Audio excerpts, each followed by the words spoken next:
Welcome, and greetings everyone to the inaugural Indiana Statewide Cybersecurity Summit.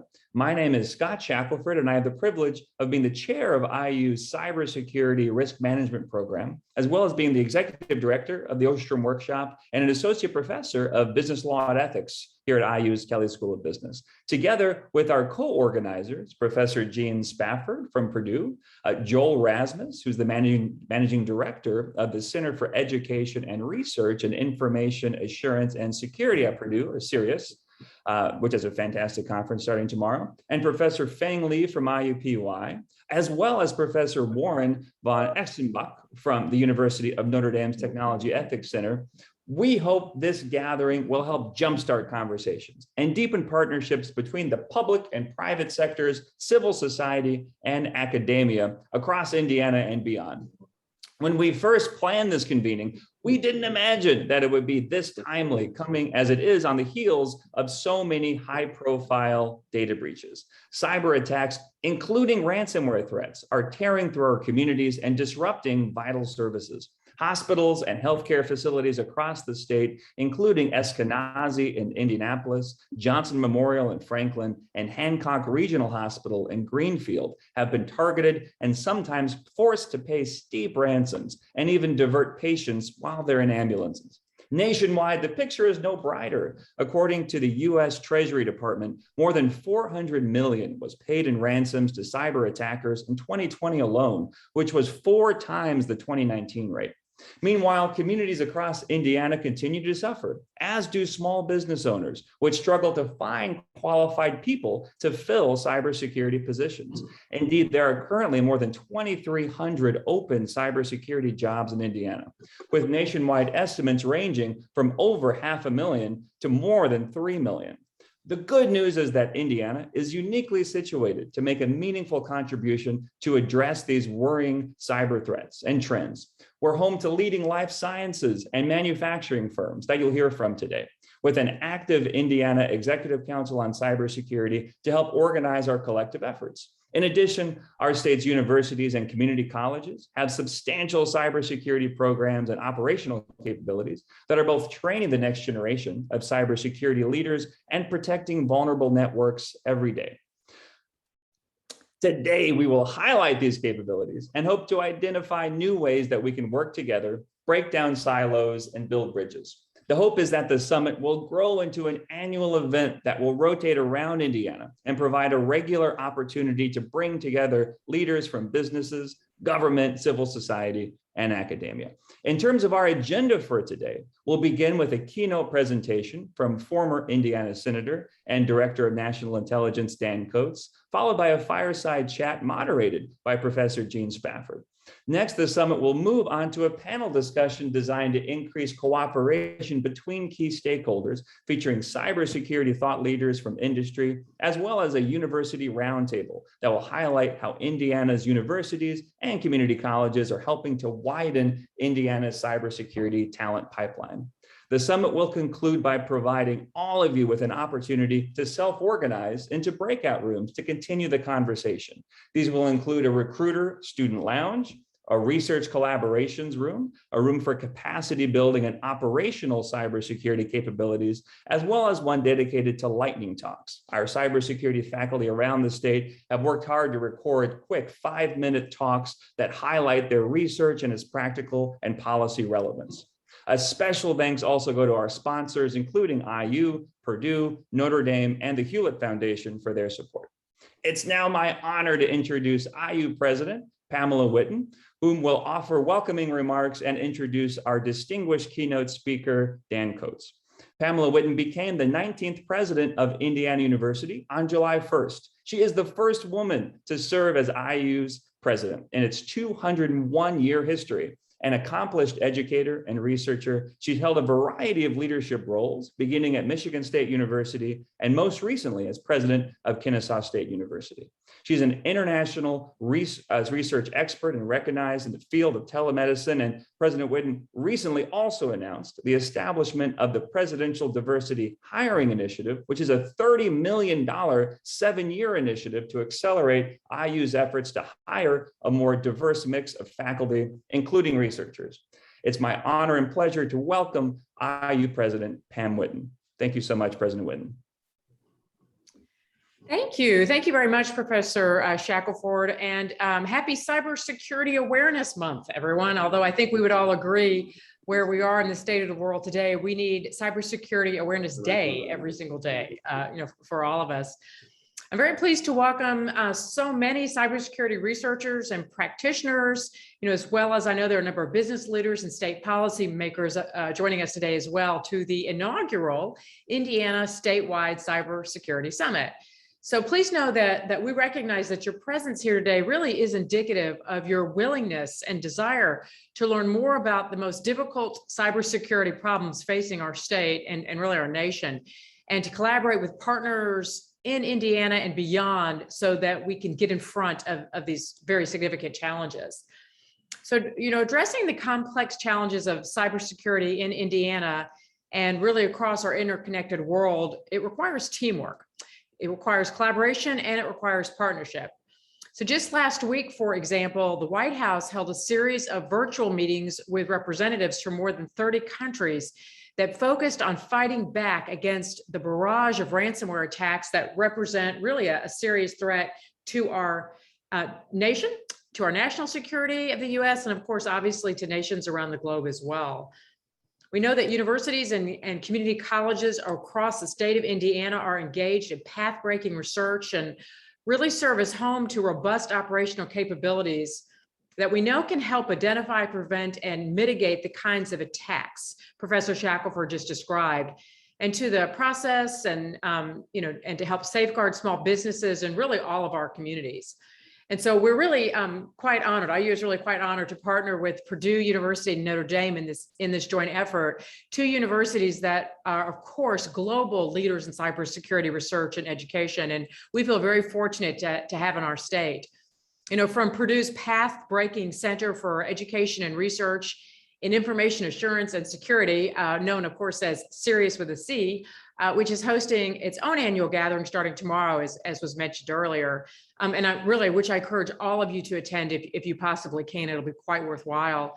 To Notre Dame's exciting Technology Ethics Center, Indiana has the capacity to not only help address the cybersecurity talent pipeline shortage, but also to make a meaningful difference in the fight against cybersecurity attacks.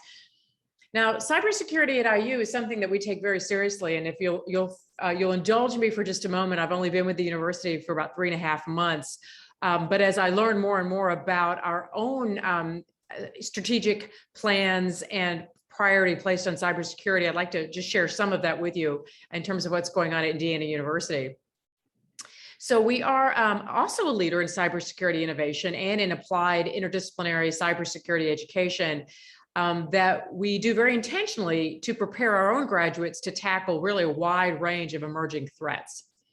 So, for example, in 2019, we created the IU Cybersecurity Clinic in partnership with the Hewlett Foundation and the Indiana Economic Development Corps to provide an opportunity for students to hone their skills and to assist under-resourced communities with pressing cyber needs. And our nationally ranked schools at IU, including the Luddy School of Informatics, Computing and Engineering, the Hamilton Lugar School of Global and International Studies, the Kelly School of Business, and the Maurer School of Law, host leading undergraduate and graduate cybersecurity degree programs. IU is also a participating institution in the National Science Foundation's Cyber Corps Scholarship for Service program, which is designed to recruit and train the next generation of the nation's crucial cybersecurity workforce. And we can't emphasize enough how important it is to get these young adults in Indiana to come and study and become prepared to address this need. But then, of course, we also hope to keep them as appropriate in the state of Indiana to help us fight these needs as well. IU's Ostrom Workshop, named for Nobel Prize-winning IU faculty member Eleanor Ostrom and her husband Vincent, really has served as a global epicenter for cutting-edge interdisciplinary research, really for almost 50 years now, and boasts an active research program on cybersecurity and internet governance. Indiana University's Center for Applied Cybersecurity Research, that was founded way back in 2003, is IU's flagship center for cybersecurity and serves really is an integrator for research across the university's different schools and organizations. Cybersecurity is something that is taken seriously in every discipline and every field across our university. In addition, IU is home to a large number of cybersecurity professionals, really enabling us to play a national role in operational cybersecurity. Now, one of the purposes of this summit today is to deepen ties and foster increased collaboration in cybersecurity between Indiana's colleges and universities and between higher education and Indiana businesses. Today, you're going to have the opportunity to hear a roundtable discussion with representatives of some of the state's leading corporate citizens, including, of course, Eli Lilly, Rolls-Royce, MISO, which oversees the electricity superhighway, MISO does, in the central US and part of Canada, and Simba Chain, a company based on technology licensed from the University of Notre Dame that's developing secure communications platforms for the US military. The organizers of today's statewide security summit plan to make this an annual event that we hope will rotate throughout the state. And I'm confident that this summit will continue to grow in the coming years, as will the cybersecurity partnerships between Indiana's colleges and universities, our state government, and our businesses and industries, both large and small. Okay, enough with introductory comments. Let me turn to the opportunity to introduce our keynote speaker today as someone that we are so appreciative of at Indiana University. So it's my great pleasure to introduce this morning's keynote speaker, one of Indiana's and frankly our nation's most accomplished and distinguished public servants, former Director of National Intelligence and former U.S. Senator Dan Coats. Senator Coats, I'm proud to say, is an alumnus of Indiana University. He earned his JD from IU's McKinney School of Law, where he was the associate editor of the Indiana Law Review. He also holds an honorary doctorate from Indiana University. During his long and distinguished career in public service, he represented Indiana in both the U.S. House of Representatives and the U.S. Senate, including on the Senate Armed Services and Select Intelligence Committees. From 2001 to 2005, he served as the U.S. Ambassador to the Federal Republic of Germany. He actually took up his post just 1 week prior to the tragic events of September 11th in 2001. And his first public event as ambassador was a speech at the Brandenburg Gate, thanking some 200,000 German citizens for their outpouring of support. During his time as ambassador, Germany became a key staging ground for the eventual wars in Iraq and in Afghanistan, and really played a critical role for the 9/11 investigation and the U.S. counterterrorism efforts.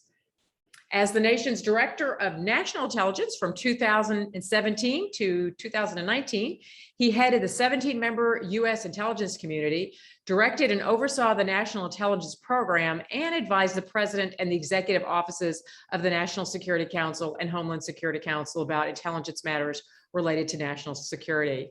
Of course, he is also well known, frankly, for his forthright assessments of cyber threats, famously telling a Hudson Institute audience in 2018 that the lights were, quote, blinking red, comparing the cyber threats to our nation's digital infrastructure at the time to the terror threats ahead of 9/11. Even while serving as Director of National Intelligence, he made time to visit Indiana University to meet with our cybersecurity faculty, researchers, and students. And he served as a panelist in the America's Role in the World Conference, an annual conference that's actually hosted by our very own Hamilton Lugar School of Global and International Studies. Obviously, I have to stop at some point because we all know I could speak all day about the accolades and more importantly about the feet on the ground efforts of Dan Coats. We are so proud at IU that he now serves as a distinguished scholar and ambassador at large for our Hamilton Lugar School. So now, to deliver today's keynote presentation, I am very pleased to welcome Senator Dan Coats. Well, Madam President, I thank you for that generous introduction. I am working from home. Our office, King and Spalding, that a senior advisor to, is under reconstruction, not able to have the technical capabilities that you have had. So I'm here from my home with limited facilities and abilities. I should add to that for someone that is in a generation that is not so technically savvy. I don't have something on the screen that I can read from. I do have a written presentation that I'd like to give to you. First of all this started when Lee Feinstein, who heads up the Hamilton Lugar School, asked if I would talk to Dr. Shackelford, Scott, and be a participant in, I think, this very informative, already stated and important summit that you have here. Then we tied up with Jean Stafford, who we will be talking with shortly after that. I want to thank President Whitten for her coming to Indiana and bringing all the accomplishments that she has had and the leadership ability. Those of us who are tied through schooling and leadership at Indiana University, I think this may be hard to say, but I think we need to, Jean in particularly, congratulate Purdue on the upset of Iowa that no one ever anticipated, and probably may be the upset of the year in national football, in the college football league. It's very hard for an IU graduate to congratulate Purdue on the football field. We'll try to even it up at our famous last game of the season. We have a little bit of work to do at IU, I think, but we're going to go after you.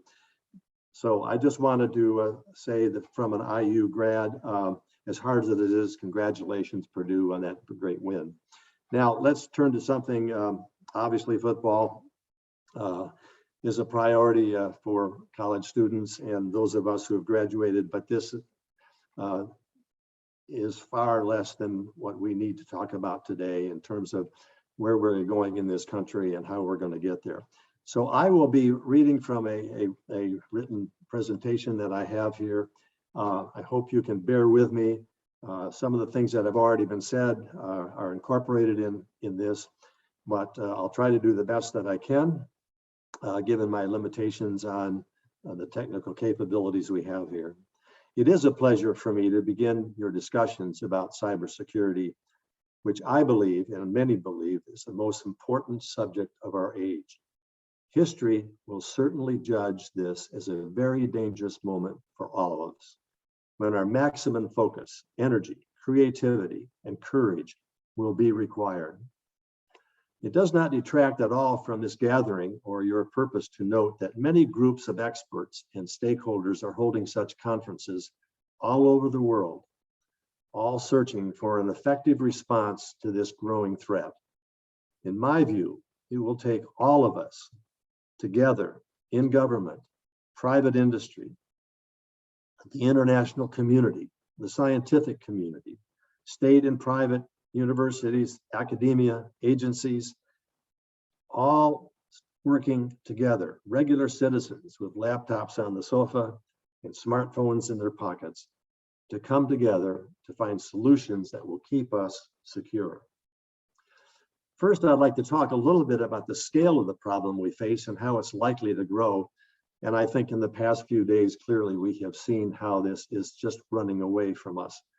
I do not do this because the information is new to you, but to give us all an agreed context for emphasis. Among the open, unclassified sources that keep track of such things, the Center for Strategic International Studies, CSIS in Washington, keeps a running tally of what they referred to as, and I quote, significant cyber incidents. These are cyber attacks that have targeted government agencies, defense and high technology companies, or are economic crimes that cause millions, if not billions of dollars in losses. The tally is a global one, not just attacks to the United States. When this effort first began back in 2003, CSIS listed only one such attack that fit their definition of a significant cyber incident. Chinese hackers were caught stealing national security information from the Naval Air Weapons Station at China Lake, including nuclear weapons test and design data.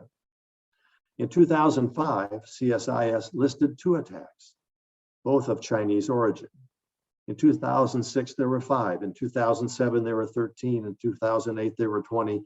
And you can see where this is going when we are looking at major numbers that we never thought of or never could have conceived that would be a threat to our country. And this growing list of major cyber attacks does not include the multiple thousands of smaller attacks, the phishing, ransomware schemes, extortion, fraud, and trickery that cost many businesses and individuals countless millions of dollars, that are a persistent irritant that forces every enterprise to mount increasingly complex defensive schemes, and that expose the private information of millions of our citizens to further manipulation and abuse. When guilty parties are known in these attacks, or where solid evidence leads us to well-founded suspicions, the countries of origin are the usual suspects. The great majority of the major attacks are of Chinese, Russian, or Russian client states, Iran, North Korea. Early on, and by early I mean just a few years ago, we in government were most concerned by the state malefactors because they posed the clearest threat to our national security. Our leaders saw the growing cyber threat in apocalyptic terms. In 2012, then Secretary of Defense Leon Panetta talked about a coming cyber Pearl Harbor. In 2015, my predecessor as Director of National Intelligence, James Clapper, said that we are facing a cyber Armageddon. At that point, the US government really began to take action to protect our national security. The Department of Defense was refocused, creating a US Cyber Command as a unified combatant command in the US Cyber Force. The intelligence community adapted and refocused in a variety of ways, giving us new tools, both defensive and offensive, as we adapted to this new type of warfare. Those sorts of massive attacks are still very much possible, but the threat has morphed already and proliferated into new battlefields with new bad actors with different objectives and vastly new technologies. These new mutations make the threats more relatable for most Americans because they have begun to affect everyday life. This will require a different sort of response from our leadership, beyond retooling or refocusing our military and intelligence defense strategies or protecting our infrastructure. The reasons for this explosive growth in cyber attacks are many, and no doubt will occupy much of your discussion here. These include economic and political motivations on the part of nation states or their proxies, but also just plain greed and criminality. The variety of motivations and the different character of the bad actors will require different responses, different policy responses, and different technological defenses, and all of us working hand in hand. And by all of us, I mean from the highest level of the federal government to the brilliant young people sitting in their basement, identifying solutions that can address the pandemic of cyber threats. After sinister motivations, the second reason for the enormous growth of danger is obviously the rapid evolution of technological capabilities. We are in a world thundering toward a future dominated by artificial intelligence, quantum computing, and enormous abilities to gather and manipulate data. Ironically, it sometimes seems that we are increasingly defensiveless against the misuse of these very tools. Unless we learn new ways to control and guide these new technologies we have created, they could end up being the tools of our own destruction. One answer to dangerous new technological threats is technology. The experts participating in this event today will be discussing that with much more capability than I can manage. I received those briefings when I was Director of National Intelligence. As a liberal arts major who was a long way away from being a STEM graduate, my personal dignity required that I pretended to understand all that they were saying to me in an entirely different culture, from an entirely different culture with a different language. Fortunately, I was surrounded by a team of experts who helped guide me through the process to do my job. But my life in government has taught me other things that are also important to this challenge. And that is hopefully what I want to focus on today. Meeting a great historic challenge to our well-being, in my belief, requires more than technology. Allow me to name 4 of these necessary capabilities that I think are essential to meet our current challenges. Well, number 1, the first is leadership. 3 major attacks in different realms brought this home in recent years.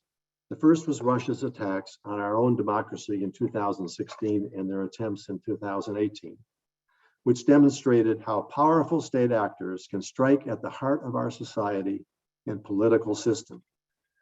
The second was the SolarWinds attack last year that allowed Russian hackers to access major US government agencies and about 100 companies, major companies. And then in May 2021, Russians attacked the Colonial Pipelines, the largest fuel pipelines in the United States. Although just one of over 100 major cyber incidents this year, the Colonial attack was front page news, revealing to every American how a small group of bad actors, working apparently with Russian government acquiescence, if not protection, could shut down an economically vital American infrastructure system.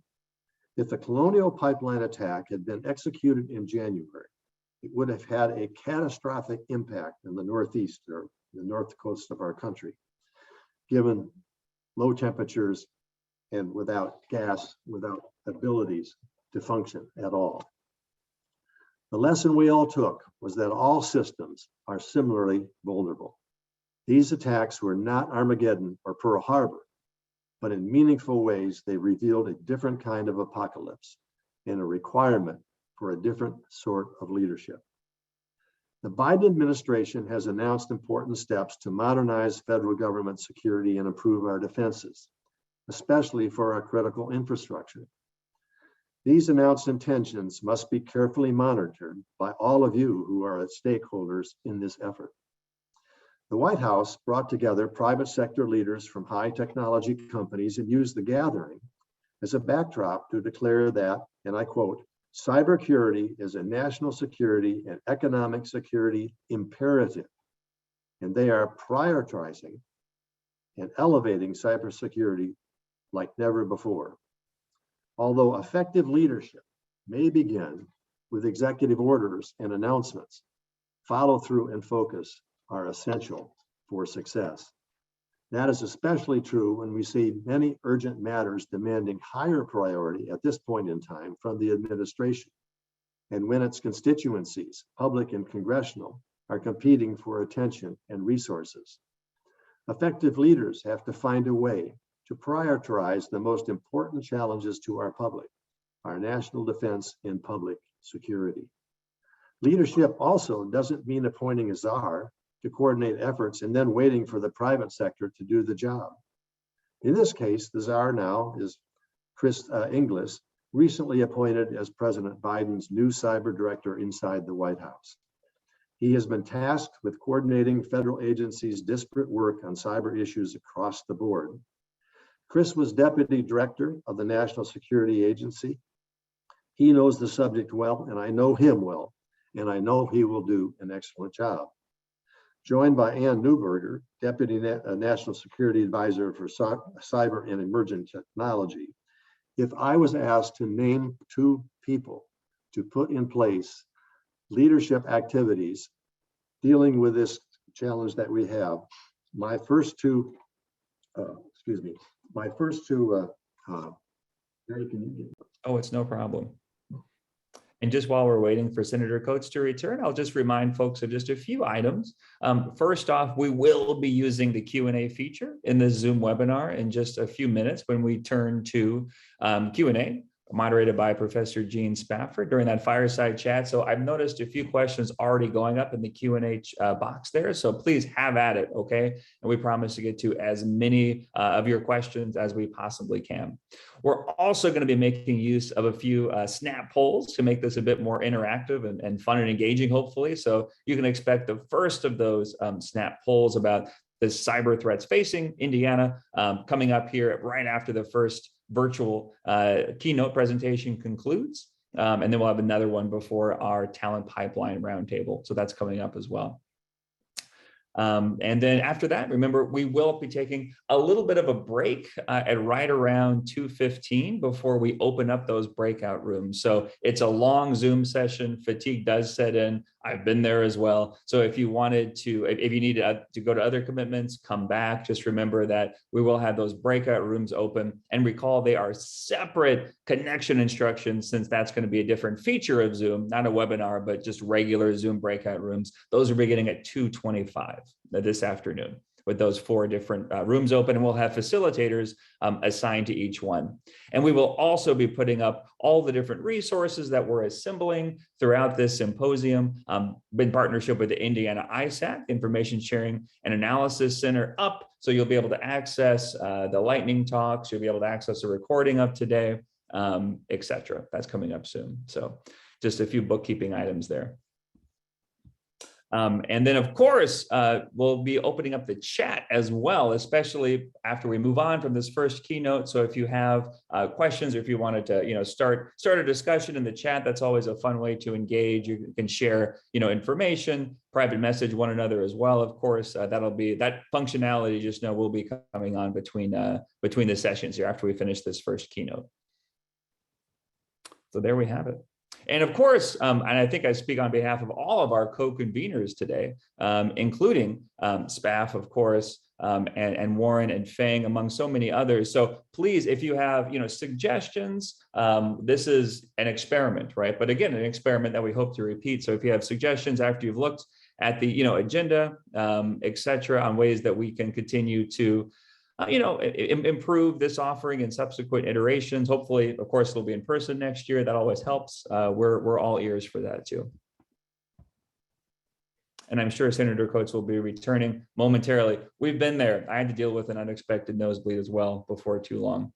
Yeah, in fact, Kelsey, that's great. If you wouldn't mind, let's go ahead and put that first poll up there. I think that would be a useful way for us to spend just a couple minutes here while we're waiting for Senator Coates to return. So what you see on the screen, guys, this is a chance for you, based on where you're coming from, whether you're a business owner, an educator, policymaker, just a regular citizen of Indiana, to talk about, what, from your vantage point, do you feel like is the most significant cyber threat facing Indiana? So take a moment, if you wouldn't mind, respond to that, and we'll, of course, share the results once that concludes. And that can help, hopefully, provide some context and some meat to our discussion to follow here with Senator Coates. And I'll be quiet while you do that.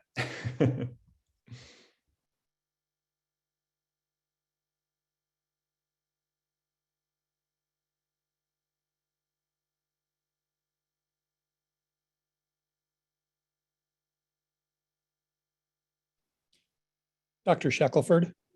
Oh, please, Joel. Yeah. There are some questions in the Q&A that probably could be addressed at this point. Sorry. Yeah, let's do that. Great suggestion, Joel. And Joel, Spaff, Feng, Warren, anybody, feel free, if you've seen these as well, to have at it. This does not have to be just me looking at this, of course.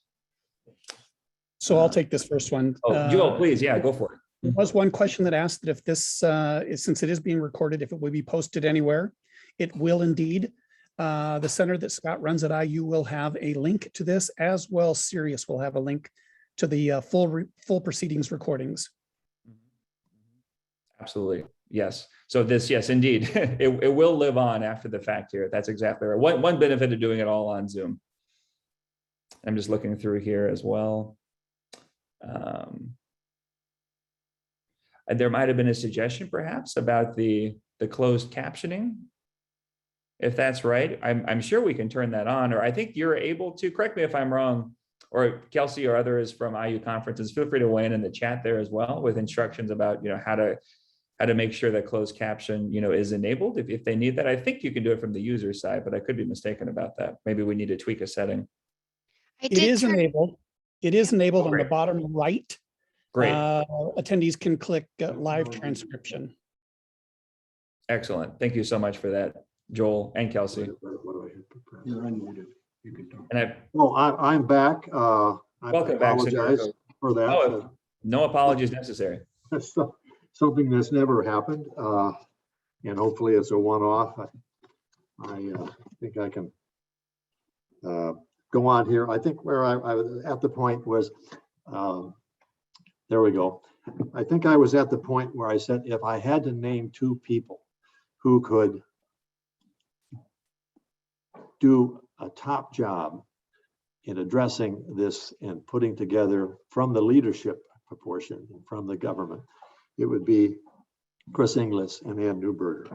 I have had the privilege of working with them and knowing their capabilities, and that is a good first step for sure.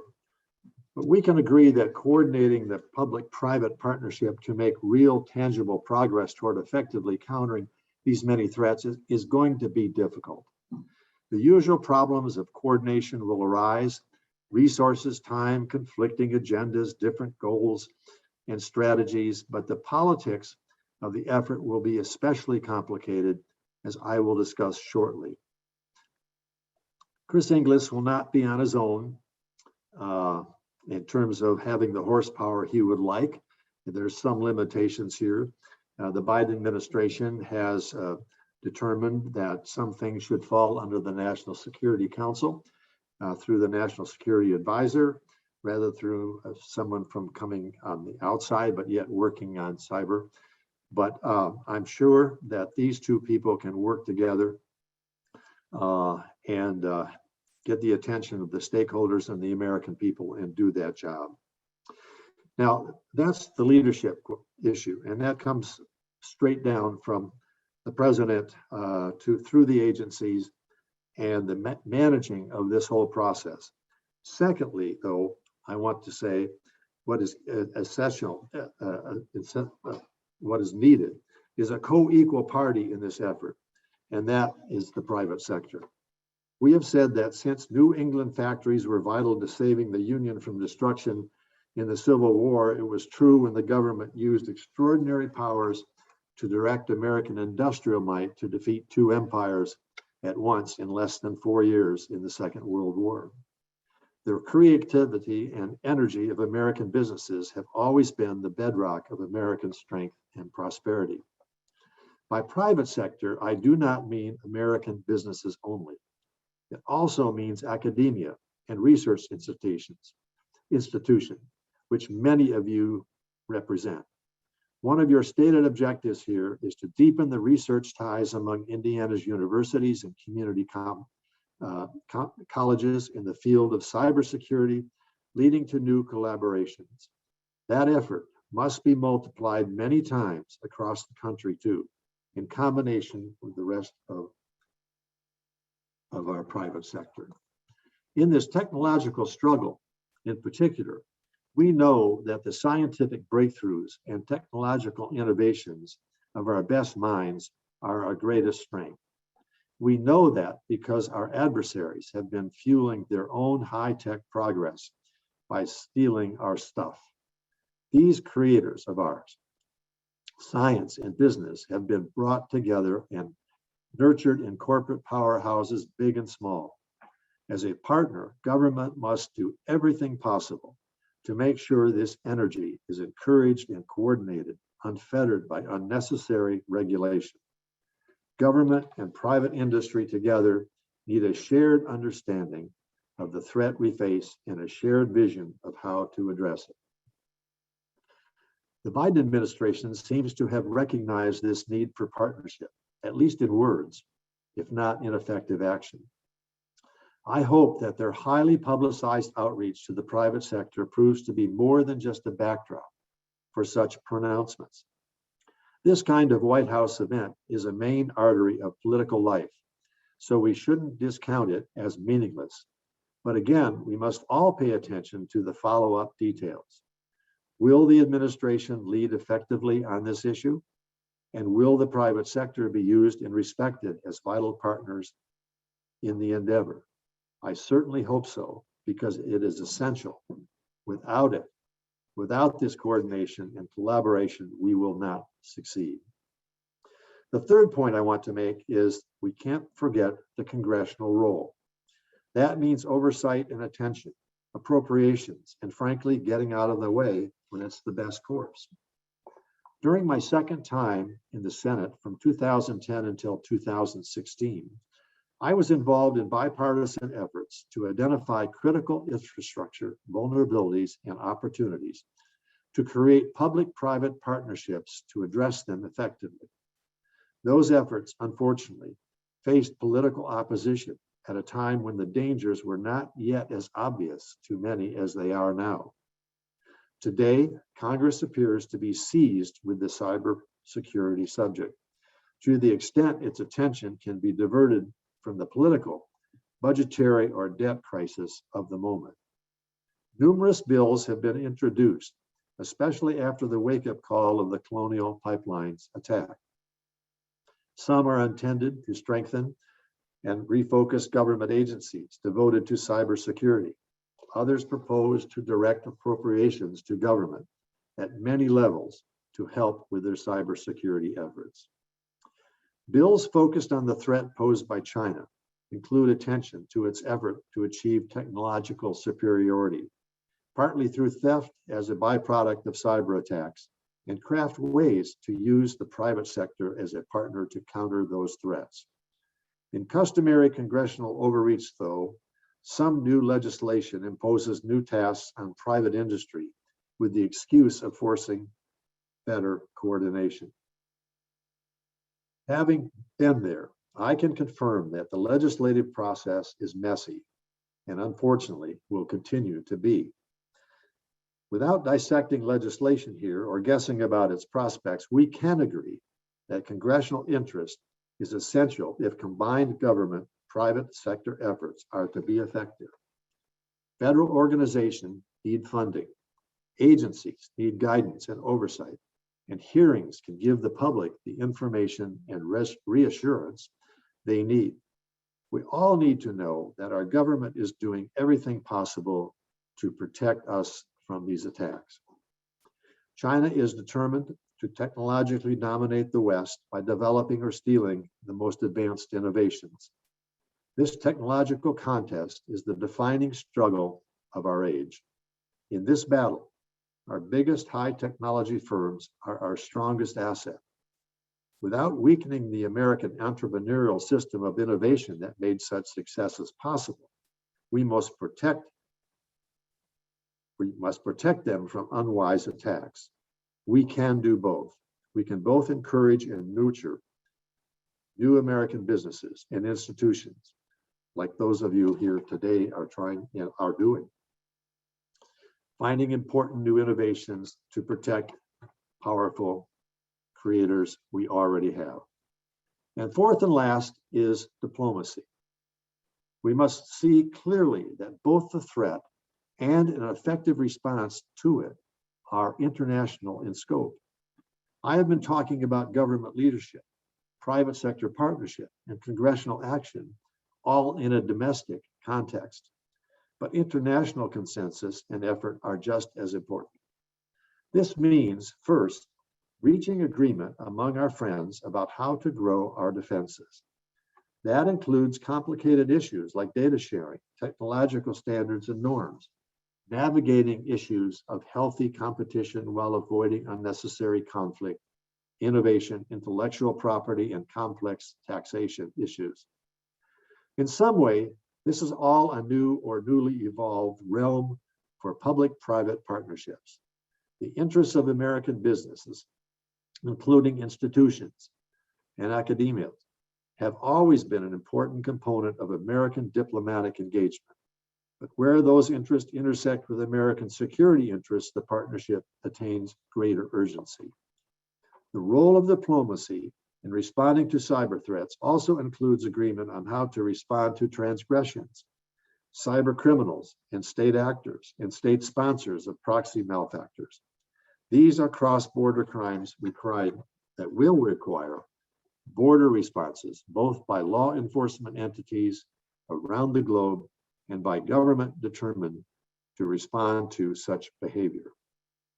This is a very complicated matter. For example, G7 countries in June issued statements condemning both China and Russia for malicious cyber activities, but member countries could not be persuaded to impose consequences beyond harsh language. There is no evidence that the language has had a positive effect. But even then, the G7 communique and similar coordinated international statements were a diplomatic struggle to craft. Nevertheless, diplomacy, difficult or messy as it may be, is an essential tool along with the others I have mentioned. President Biden promised at the United Nations last month that the U.S. would engage in relentless diplomacy to make common progress on a number of issues he said were key to our collective future. Cybersecurity was among them. He singled out ransomware as especially important to address.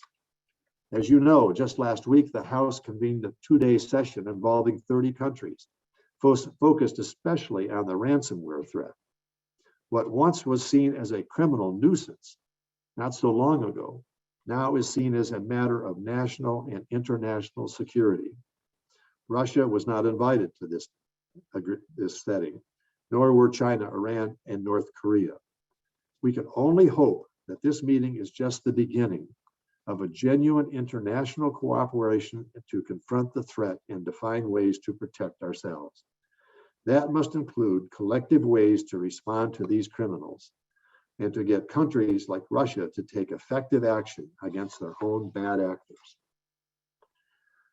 Nations last month that the U.S. would engage in relentless diplomacy to make common progress. Excuse me, I just got rid of. I put that insert in just because that came just the last 2 days last week. And here I am. Excuse me. This is the way to respond to growing cyber threats from all the bad actors, foreign states and others. These four issues, these four challenges is something that we must engage in. All of government, all of the private sector combined, with effective leadership, public attention, and unified public support and political support, and with hard-won international agreement. One might argue that new technologies have always posed a threat to a nation's security, whether that was the English longbow, Chinese gunpowder, or TNT, warplanes, or atomic bombs, or ICBMs, but evolving threats in cyberspace are in a different category. They encompass virtually all aspects of modern life, and not just the battlefield. Almost nothing you can think of in our contemporary world is immune. All manufacturing, transportation, healthcare, banking, and commerce, agriculture, public safety, and government can be targets, including academia. A sobering thought. That calls for immediate attention and response, exactly what you are doing today. With that, apologies for a break here, a little shaky way of delivering a speech from home without the technical capabilities that I'd like to have, and stuffed nose stopping a nosebleed. That's never happened before in my life, but as Barbara Bush once told me, don't let them tell you that these are the golden years. They're not. but I'm still on 2 feet and still going, and I'm happy to have the opportunity to speak to you today.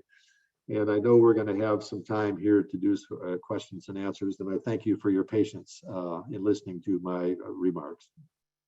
Well, they're very, very well taken. Thank you so much, Senator Coates. And I know everybody will join me virtually at least in thanking you for such a sobering and eye-opening and helpful keynote presentation. And frankly, I thought the nosebleeds was frankly a pretty good metaphor for what we're facing when it comes to to this issue. So now it's my distinct honor and pleasure to introduce our moderator for this fireside chat and question and answer session. So at least properly now, right? So Professor Eugene Spafford, or Spaff, is a professor with an appointment in computer science at Purdue and has held that position since 1987. He's also a professor by courtesy at a number of other departments, underscoring his interdisciplinary cybersecurity research pedigree, including philosophy, communications, electrical and computer engineering, as well as political science. He served on a number of advisory and editorial boards. Spaff's current research interests are primarily in the areas of information security, computer crime, investigation, and information ethics. He's generally recognized as one of the senior leaders in the field of computing and was recently inducted into Georgia Tech's Cybersecurity Hall of Fame. He's also the executive director emeritus of Sirius at Purdue. So Spaff, thank you so much, and over to you, sir. Thank you, Scott, and thank you, Senator Coates. It was wonderful to have you kick off this event and share with us those insights, especially drawn from such a broad career as you've had to date, with insights from both the legislative side, from Congress, and then on the executive side in your time as DNI. So I'd like to start with actually touching back on something that you talked about there at the end, about the need for diplomacy and to work together. And it has to do, well, one of the big topics on everybody's mind right now is ransomware.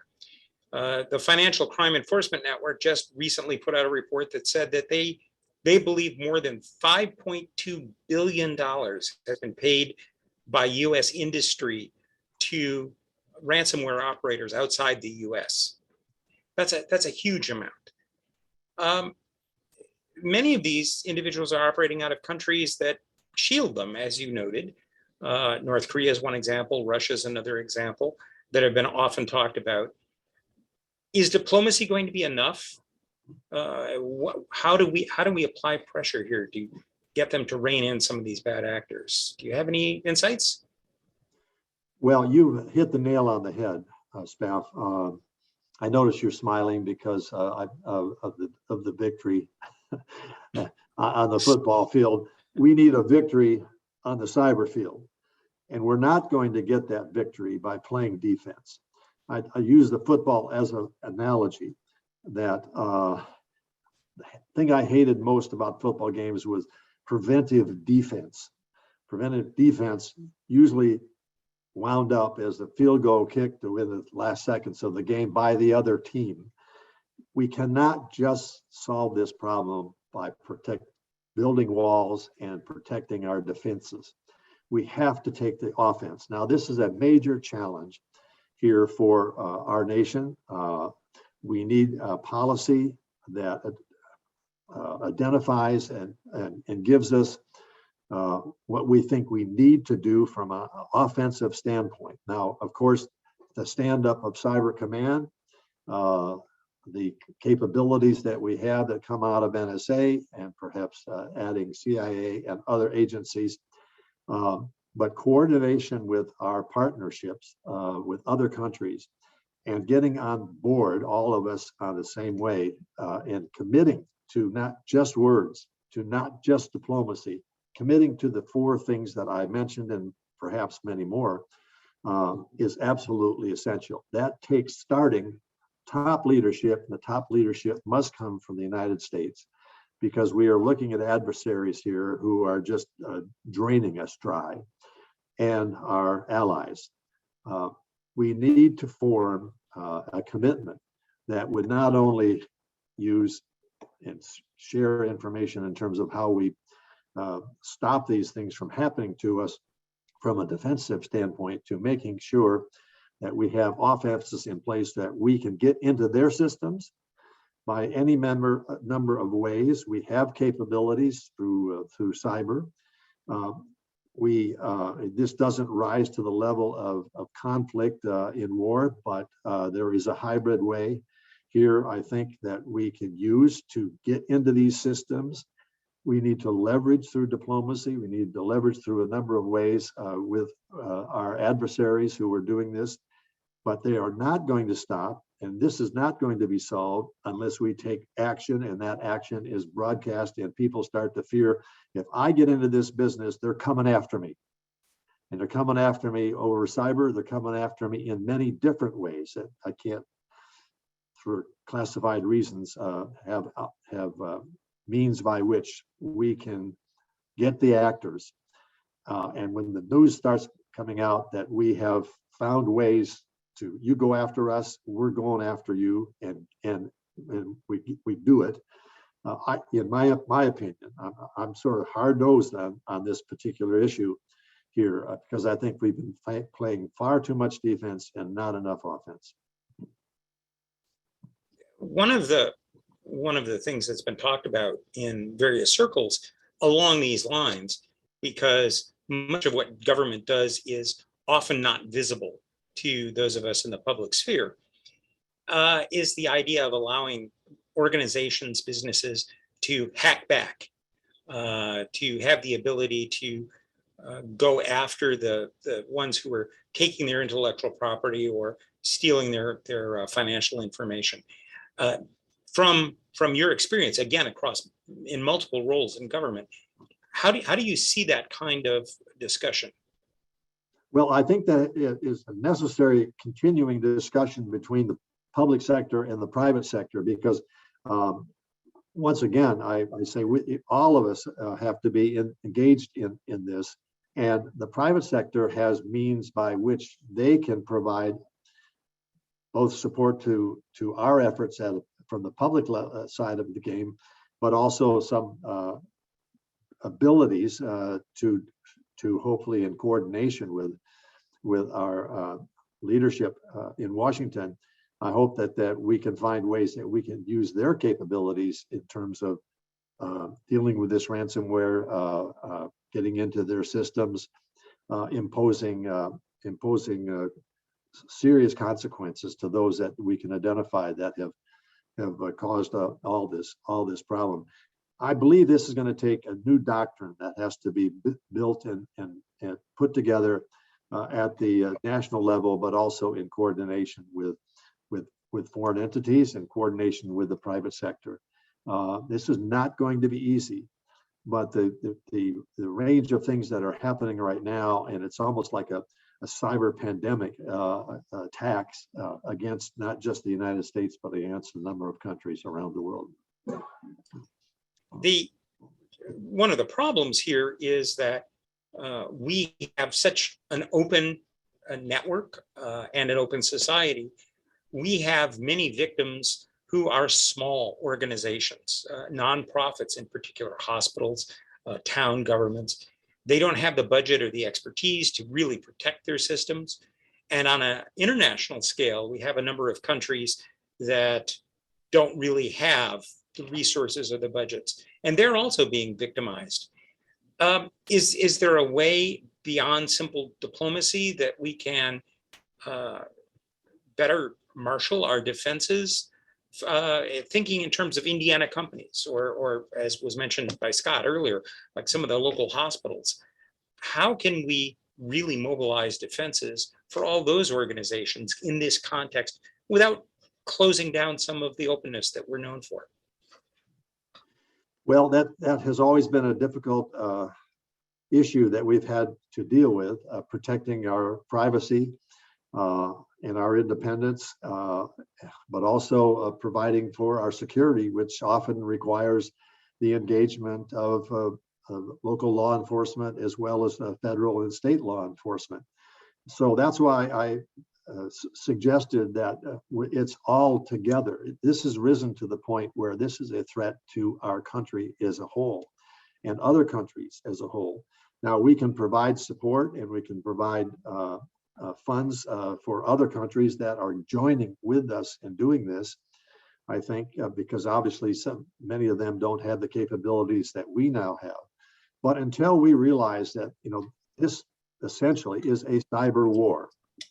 It is obviously not with planes, trains, and tanks and so forth, missiles sort of, but it is a new form of warfare, and treated as a way that the United States is being attacked, and these other countries are being attacked, and we need to pull together and make our citizens understand that we have a responsibility here, because this can have enormous consequences and perhaps even existential consequences.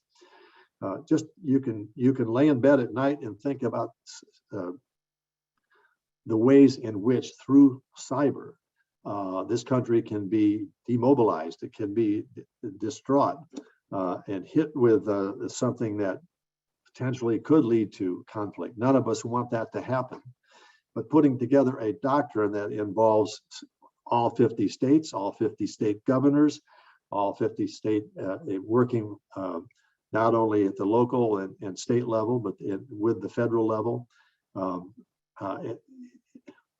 Today we have obviously a divided public in terms of security and liberty. But in the end, liberty cannot be achieved without security. And I think we're approaching the point where the American public says, look, I won't have my liberty if I don't have security. So we have to make that point, and it has to be through leadership, and it has to be carefully done. But in my opinion, some call me a hawk and not a dove when I was in the Senate. But I think what we have seen and what has been thrown at us needs to be addressed. I think you have a sympathetic audience here for much of that. Well, I might just add, Gene, that I was extraordinarily impressed with the opening remarks about what has already been done in Indiana. I would encourage if you have not presented what is happening to us and what steps are being taken and what capabilities we have, present that to the governor and his people, because this is all of us together, excuse me, project. We've got a governor who fully understands this, and I think needs to be part of the efforts on a statewide basis and using the capabilities we have, which are very impressive in terms of what's been done so far. We have, as you noted, some issues, difficulty in convincing the public sometimes that certain things are to their benefit if they would pay attention to their security and their safety. And cybersecurity is one of those where we have great difficulty in getting particularly business organizations to understand that they need to make an investment in protection and in people. You mentioned about the fact of conflict. Again, down at the level of small organizations, getting them to understand that they're part of this is very difficult. Do you have any additional insights other than trying to gain greater leadership at the state level, for instance, in getting people to understand that they have a role to play in this? Well, I wish I had a good answer to that. We're going through this with the COVID issue and masking and so forth, and vaccinations. And so that is providing, well, that shows us that this is not an easy task. But the more we can expose our public to what is happening to us and what the consequences can be, I think the more provide us more ability to work together. As I mentioned in my remarks, thousands, if not hundreds of thousands of small businesses that we've never heard of have been subject to some types of data stealing or ransomware or issues related to their security. And frankly, companies ought to understand that there are legal consequences here. Who could shut down your company if information that they have on a certain part of the public, or the consequences of their not being able to deal with this threat effectively. I can see, unfortunately, a lot of litigation coming along saying that could basically take down the company. So they just have to, I guess, providing more information and reaching out so not only the large companies, but the small companies understand the liability issues and the consequences would hopefully drive them to a means of collaboration. I'm looking at this, what was just released by Ann Neuberger late last week. And it's pretty direct. To understand your risk, business executives should immediately convene their leadership teams to discuss the ransomware threat and review corporate security posture and business continuity plans to ensure you have the ability to continue or quickly restore operations. That is a very direct message to business when she uses the word immediately convene their leadership teams to discuss these threats. And hopefully that has been spread around the country, and business executives are doing exactly that, because they're only a click of a button away of being a victim. True, but it's sometimes difficult to get that across because, again, it costs money. It requires a longer term investment, and that is not something that's embraced by many leaders in the current environment. And that actually raises, when you were talking about some of the potential consequences, there's an interesting tension that we have between the needs of law enforcement and the needs of defense. That good defense, for instance, we'd like to have strong encryption. We'd like to have strong privacy laws. And yet there are some in law enforcement who also would like us to have less of those so that they could do their job more easily. How do we come about coming up with a good understanding of appropriate balance there? Is there something that you can suggest that we pursue? Well, I wish I had the answer to that. I know this is a very difficult job and task, but again, when we continue to see the impacts of these attacks on us, certainly it should ring a bell with those who think that, well, we can do it alone, and we don't want to spend the money, and surely they won't come after us. I don't have, obviously mandating that from a federal point of view or from a state point of view is very challenging toward those even in law enforcement or those in government to apply. But I think realizing the risk of it at some point, it gets to the point where you basically say, we got to start that. We got to get together and do this on all-in basis, or we're not going to succeed. You mentioned law enforcement. Yes. Obviously, I've spent a lot of time with Director Wray at the FBI, and no matter how big or small your business is, if you see a breach, you need to contact the FBI and DHS and CISA, and immediately it is necessary that you do that, and it would be helpful to do that as quickly as you can. I would suggest that leaders of companies and so forth find out their closest FBI facility and go and meet with the director, the field directors, and basically say, we're down the road. If something hits us, who do we call? Who do we talk to? What can you do? Also, be fully aware, either through the state government or the federal government, of the means of identifying what has happened to you so that patches can be made or things that can be done. once again, I fear we have to wait until a massive crisis to something. I mentioned Pearl Harbor, Armageddon, and those who have delved into this see something potentially really crippling coming if we are not aware of it. I hate to say we have to wait till it happens until we can do what we need to do. I'll mention here as an aside that our FBI office in Indianapolis and some of the field offices around the state, I've heard very good reports from people for engagement with them. Our Indiana InfraGuard, which is a public-private partnership with the FBI, is very vibrant here in Indiana. And I would echo what your encouragement there to have business leaders reach out to local law enforcement. But that actually raises another interesting question.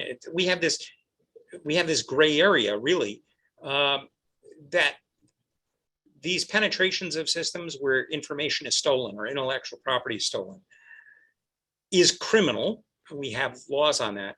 But when it's conducted by foreign governments or at the behest of foreign governments, it takes it out of the realm of the criminal. And often we don't know at first where this is. Do we need to rethink how some of the law enforcement occurs in relation to cyberspace, or do we just need better collaboration?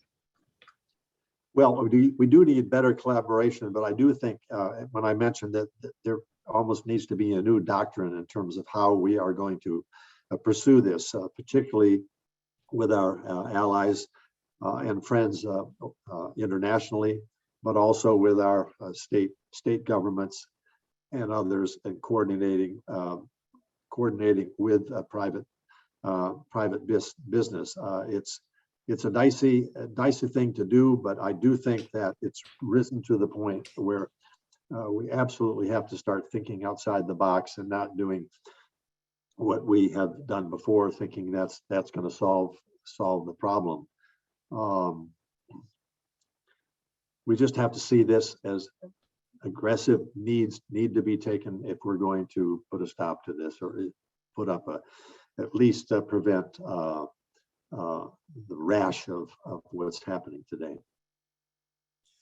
I realize that we're about to bump up on the time that we have available here for this, but I wanted to ask you a question on behalf of some of the students that are out here, the students and the students to be who are looking for careers in this area. Certainly, cybersecurity has wonderful possibilities for a fulfilling career, but from someone who's served in government in a number of capacities, could you make some statements about where we have needs beyond simply the technical aspects of knowing cyber? Well, I think we do. I think we're being forced to learn more about cyber than some ever wanted to hear. It is a rich means welcoming of people with the capabilities to deal with, and the universities that are churning out people who have these capabilities, they're going to find a job immediately. This is, in my opinion, maybe not at the scale of Amazon or other major companies, but there are a lot of openings that are going to be available from not just the big tech teams, but also from smaller companies. While I was at DNI, I worked and met with a lot of leaders of some of the major tech companies, saying, you have very capable people who perhaps would like to set aside a couple of years in public service. We were working with trying to establish a back and forth between NSA and other cyber components of the federal government, and so that some of these brilliant minds in the private sector could make a contribution to their country by working at CISA or working at the NSA or whatever for a couple of years. and vice versa. We can send some of our people to you to fill in that spot. That's the kind of coordination, and several of the CEOs of some of these companies said, I think we should look into that. We can provide the means by which some of our really top people would be willing to go and support their government. We can help fund that kind of exchange. So again, it's all in this together that I think is going to solve the problem. Thank you. Any last comments? Well, we've dealt with major challenges before, but nothing like this. We're in a new world, and this new world is not going away. Some of us at my age wish we were back in the old world. Things seem much more simpler. We somehow survived without IT. Now it's like we were able to deliver services. We were able to protect the country. But it is a whole new world now because we looked at things from a different way back then in terms of conflicts and attempts to attack our country. This is all new, and it's in the airwaves. It could result in some conflict, and we don't want that to happen. But we do have to realize, I believe, that we now are at a precipitous time in our country future. We are being challenged economically from the Chinese significantly by use of malfeasance on their part. So we need to take careful steps in terms of how we address this, but we have to be upfront and understand that we cannot continue. If this continues the way it is happening today, this country is in peril. And I think we have to understand that and raise this to the level of seeing that this is something that of all of government, all of the public, all of the private sector, including our international diplomacy and working with the Congress and so forth, needs to be seen as a top priority. That's a very sobering warning coming from your experience. And we thank you so much for sharing time with us today, and hope that we'll get to see you in person at some future event. So thank you very much. Better than this, but yes, thank you very much for the opportunity, and best wishes toward what you're going into now following this opening. I hope it raised some questions that you can deal with, but I think just putting this event together says a lot about Indiana and what Indiana is doing to do their part in all of this, and the capabilities that we've had, and some of which just astounded me as I listened to that in the opening statements here. I frankly did not have an idea of how comprehensive and how capable abilities that we had that can make a contribution to this effort. Thank you again. I'll turn it back over here now to Scott. Well, thank you so much again, Senator Coates, and thank you so much, Professor Spafford. Absolutely fantastic discussion, and we're so grateful to all of you for those great questions as well. I thought before we move on to our next element, because it's so topical and because it was discussed during that fireside chat, let's go ahead and share the results from the poll. And thank you to the 115 plus, it looks like, folks who did respond to the poll. So here we are. Hopefully you can all see that okay. So the question there was, what were some of the most significant cyber threats facing Indiana? And by a long shot, there were two that really stood out: ransomware and phishing, right? With insider attacks, malware, financial fraud, DDoS attacks, password attacks, etc., just not having as much prevalence. So it's funny because, the media cycle certainly does feed into the prevalence of ransomware attacks, but for what it's worth, we did see some statistics that really bared this out. So it's not just impressions. There's a lot of reality behind that, as was just discussed with Senator Coates and Spaff. We did, for example, a report for the Indiana Executive Council on Cybersecurity this last year that surveyed hundreds of organizations across the state, and a key area indeed was ransomware. concerns surrounding ransomware. So we're going to do a follow-up next year to see how those concerns have changed, how maybe some of the best practices used in response have been tailored during the pandemic. Okay.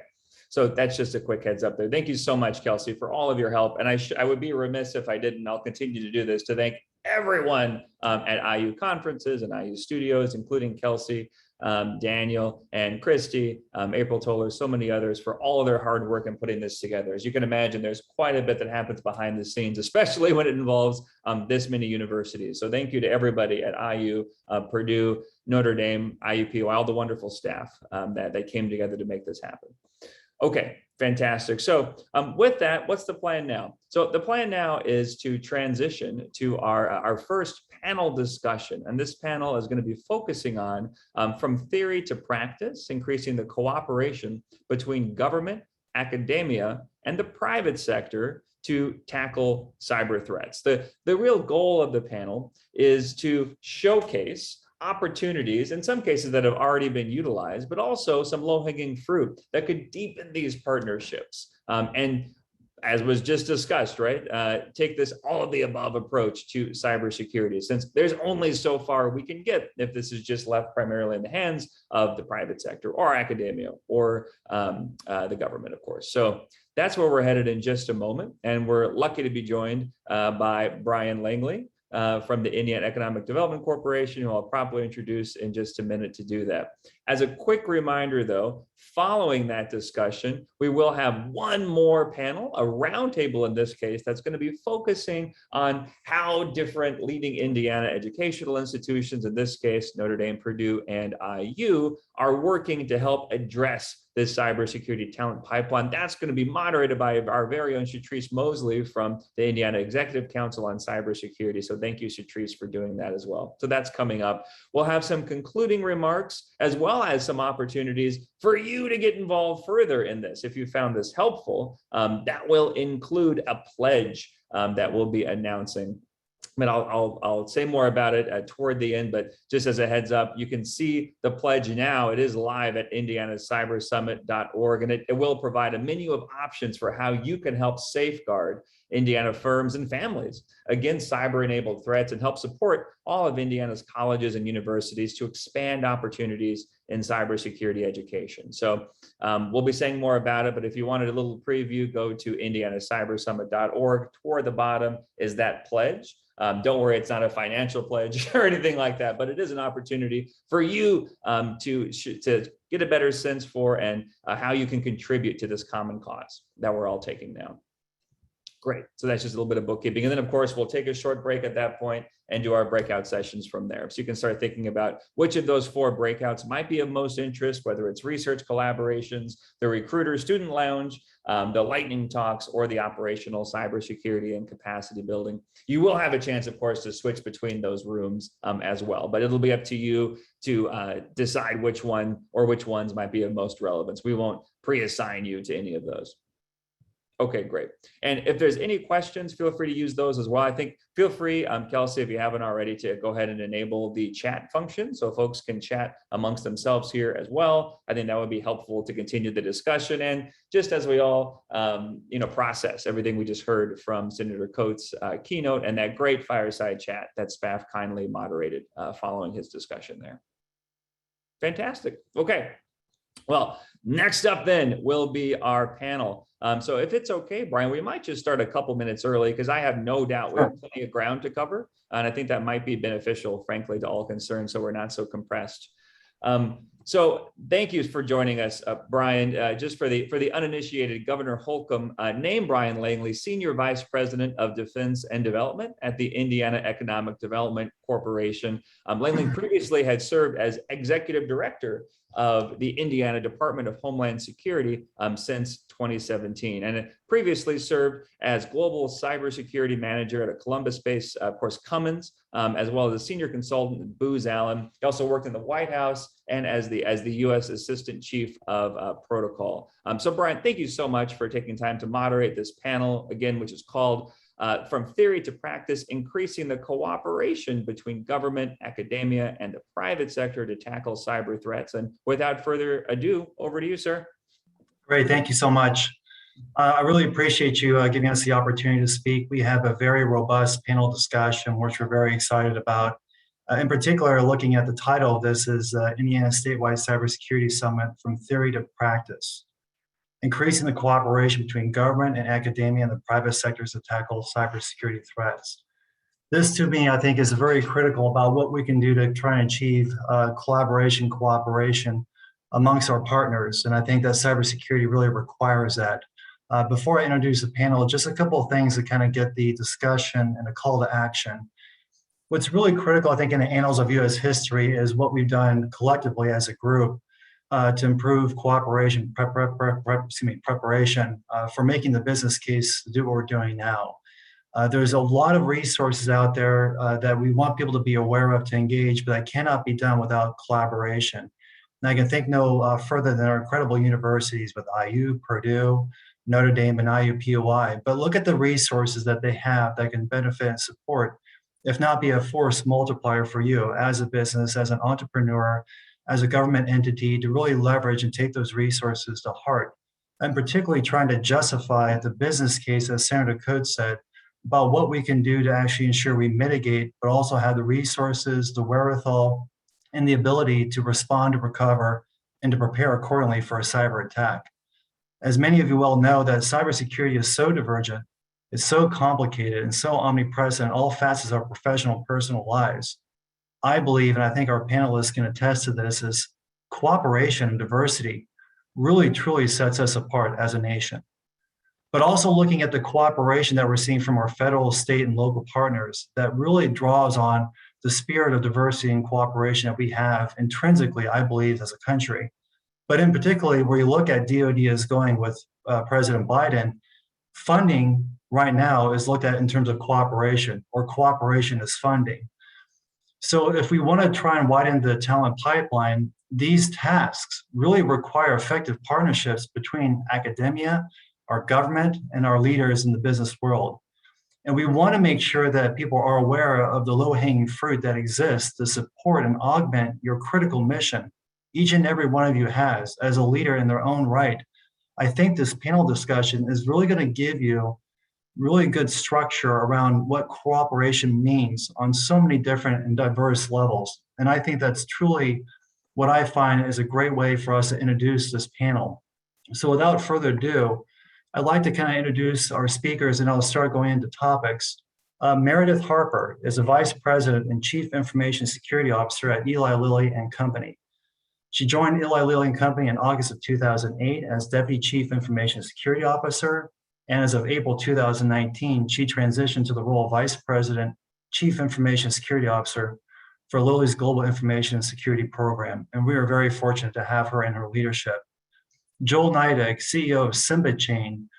Joel is a business and technology leader that's both being recognized with the US government and the state of Indiana. Simba Chain was formed in 2017 from a grant awarded by DARPA to the Indiana Technology and Manufacturing Companies and the Center for Research Computing at the University of Notre Dame in order to develop secure, unhackable messaging and transaction platform for the United States. Carrie Glitch, MISO, Vice President, Chief Information Security Officer. Carrie was named Vice President, Chief Information Security Officer for the Mid-Continent Independent Systems Operator, Inc. in May 2017. She serves concurrently as MISO's Senior Manager for Critical Infrastructure and Protection. And Brad Swearingen, the Global Director of Cybersecurity at Rolls-Royce. Brad is a leader in the Governor's Cybersecurity Council. He's worked at Rolls-Royce for 12 years and is a leader in helping us ensure that we provide proper resiliency efforts to large-scale critical defense investments and initiatives in the state of Indiana. But we thank all of our partners and, of course, the panel for the leadership in recognizing this critical, important topic. So without further ado, I'd like to kind of call on to Carrie. Carrie has a very diverse perspective and background, I think, in terms of collaboration. She will really think and give us a level of diversity that I think we will appreciate hearing from her conversation. So Carrie, have you been able to fill your open cybersecurity positions? And if not, what are your greatest recruiting challenges?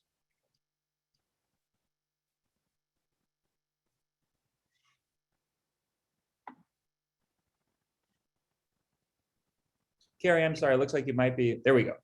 Yep, just wanted to make sure. Thank you. It's our joy of virtual, just to make sure that all the technologies work. So Brian, your question on recruiting and talent, I think is an appropriate one, not only in the cybersecurity industry, but in technology as a whole. So much like my colleagues, we are struggling to find qualified talent across the industry.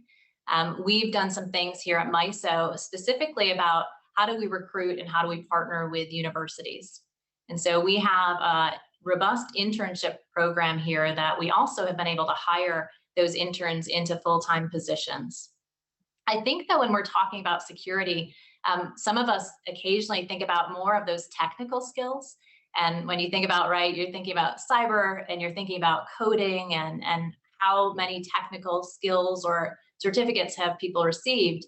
I think the other thing we need to be thinking about, though, is that security is about people and process as well.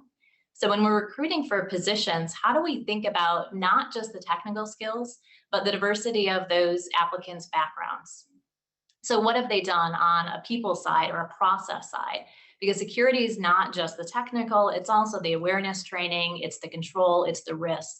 So what we've done here at MISO is really try to focus on that broad background.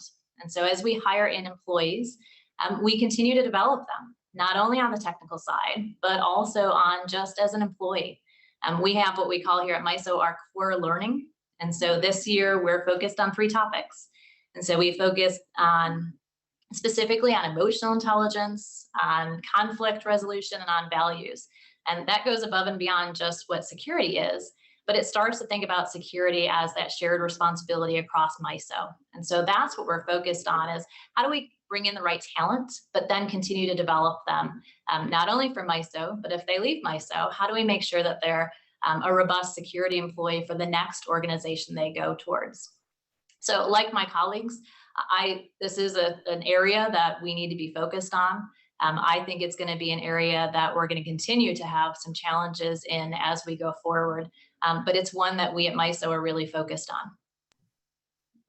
Great, thank you very much, Carrie, for that insight perspective. And I think that and part of this cooperation piece is the opportunity for being leveraging with our universities, our institutions, to share some of the talent pipeline that you're seeking and looking for.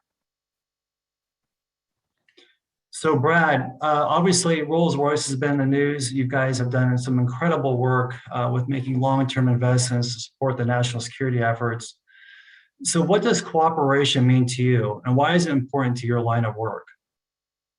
Well, I guess first off, thank you on behalf of Rolls-Royce for the invite to be part of this panel today on this important topic. Cooperation is how we work together and help each other be at our best. I don't think any of us underestimate the difficulties we face in cybersecurity, that collective strength of the adversaries. Sometimes when we talk about it internally, we're trying to get our arms around the size of the problem. It feels like that we're up against the collective strength of humanity, or the collective size of humanity, or collective strengths of humanity. And individually, we can't go at it alone. If one of us fails, we all fail. We each bring different strengths to this problem statement. And when we work together, we're collectively at our best. In our line of work, it's important for us to protect the information that we've been trusted with, from our defense and civil customers to our own employees. But in my specific line around the products that we create, it's vitally important to protect the people that fly on those engines, and then secure against that global threat, and ultimately still enable our customers to fulfill their mission.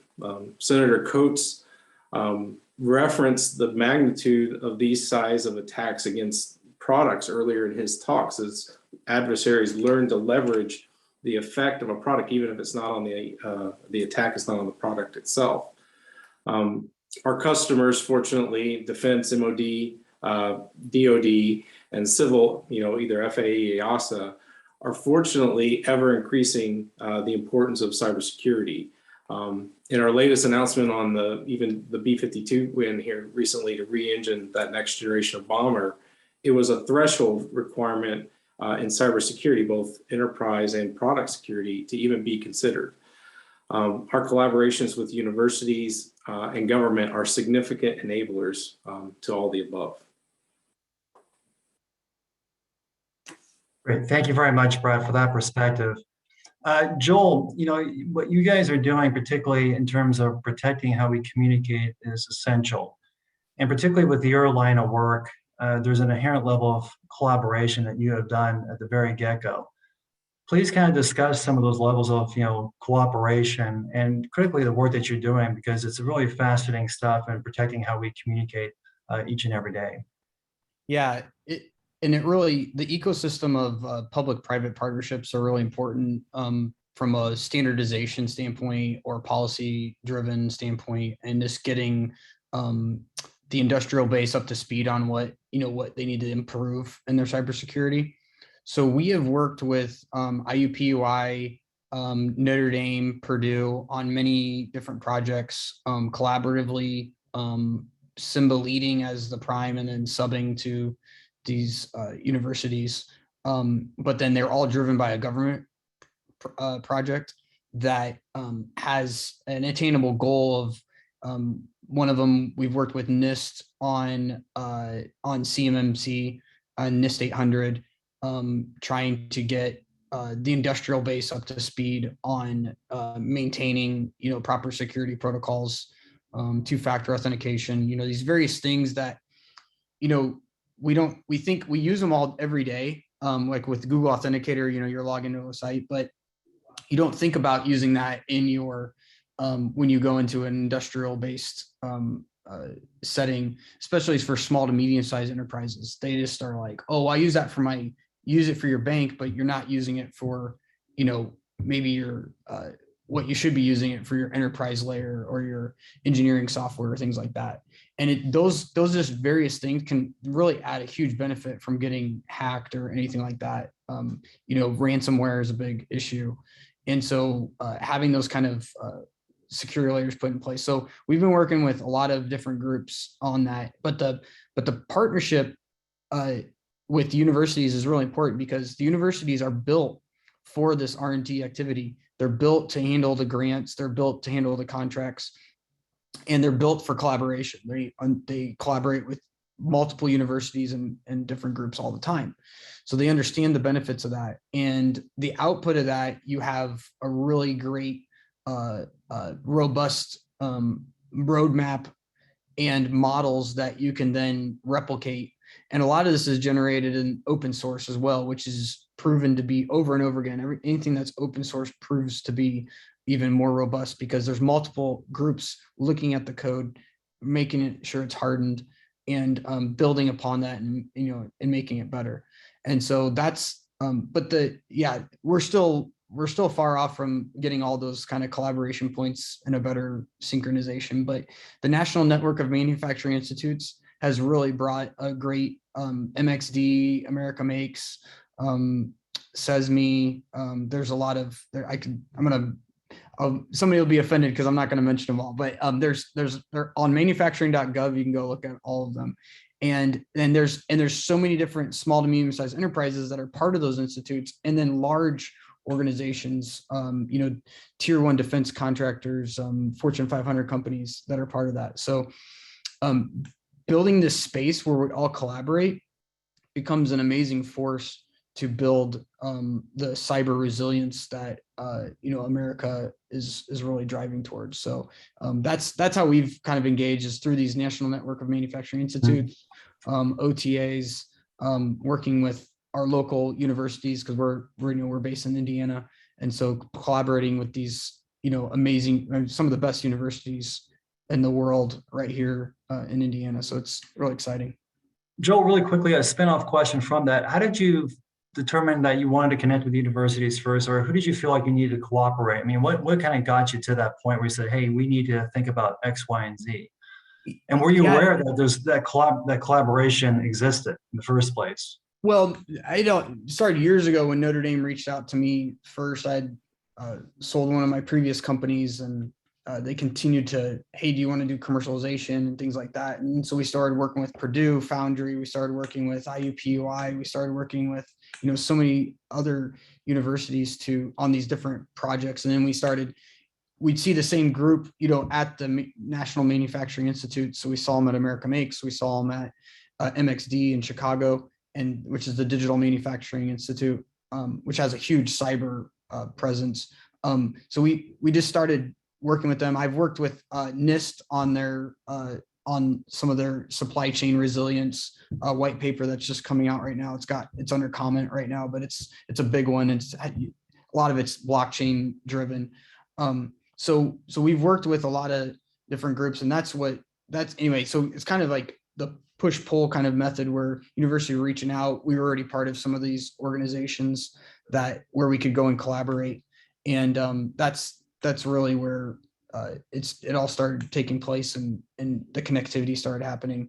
It's from a hiring standpoint too. We need employees, obviously, in getting and workers and personnel. So working with universities, we've hired a bunch of people from Notre Dame, from Purdue, and from IUPUI. So those are where we've been getting a lot of talent from locally. That's great to hear. Meredith, I can't imagine, for all that Lily's gone through, particularly with, PPE and ensuring that the efforts that we have to address COVID, Lily has really stood out and an incredible leadership role. And I cannot imagine just the challenge that you face with the global economy, supply chain. But you must have a unique perspective too when it comes to cooperation. And particularly, what opportunities do you think we need to embark upon to embrace diversity? And then how do you think that the public and private sector can embrace this, if you will, leveraging partnerships and cooperation? Well, thank you so much. Can you hear me? Just want to make sure. All right, thank you. Thank you so much for having me today. And I agree, there are so many complex challenges that we have to face as organizations and as CISOs for us to be able to manage everything from the supply chain to the threats to the talent gaps that we have to development of our staff, and also for us to continue to help move forth the mission of our organization. So for me, just a little bit of background. So I'm relatively new to Indiana. So I've only been here for 3 years. And so I just joined Lilly 3 years ago. And coming from another organization where I really embraced the partnership between our educational institutions, it was paramount for us. That was the only way that I can ensure that when these talented young people leave these programs, that I could pull them in and they can hit the ground running and they can do what they need to do. So I identified probably about 12 or 15 years ago that the programs that were starting to sprout up at the time were not really providing the skill sets that we could readily use. So I felt like I was retraining the students that had graduated from these programs, and they're now coming to seek a job at my previous employer at that time. So I've always been very committed to that public-private partnership along with educational institutions, because I think that's how we do this collectively together. I think that security is a team sport. It's not something that we can kind of do in a vacuum. And so we need the assistance to be able to build the right pipeline. But one of the things that I can say has been a challenge when it comes to the pipeline in and of itself, I think that we wait too long. And I know Scott is on the call. He's heard me say this before. We wait way too long to engage potential team members that could be the team members of the future. We wait until they get to 12th grade, or we wait till they get to their first year of college to start to expose them to things like cyber careers. I think it was to Carrie's point, cyber careers that don't necessarily always are built with a technical spin, because I do have folks who work for me that are communication specialists, and they do nothing but actually do training and awareness, and they help to take all of the technical jargon that's in our heads and make it palatable for those who need to understand these concepts so we can continue to protect ourselves. So I think that we have to really back ourselves up a little bit. If we want to see a stronger pipeline, we need to get into partnership, whether it's with higher educational organizations, or even if we want to go further down into the school systems to be able to expose children to what the possibilities are. We cannot wait to 12th grade. We can't wait to first year of college. We need to get to them beforehand. So that's one piece. The other piece is I really do rely on my partnerships with educational institutions from a diversity standpoint. So there's no secret, we're sitting in the middle of Indiana. So when it comes to diversity, whether it's women in tech, whether it's minorities in tech, I'm not going to find an overabundance of that in this space. So I really do look for those places where different nationalities and thoughts and educational backgrounds all converge. And that typically happens in an educational setting where I can go to IU, or I can go to Purdue and say, hey, this is what we're looking for. And they have all of those coming from these different locations. And so that also helps us when we're looking at diversity recruitment of how do I get those diverse thoughts, those diverse individuals and candidates into our pool moving forward. So again, starting early, making sure that we have a connection with those organizations and making sure we're making connections with the students long before we get to the point where we want to see them in a college setting. For Lilly, because we are a global company, it's really complex. With that being said, it's really complex because I'm trying to staff around the globe.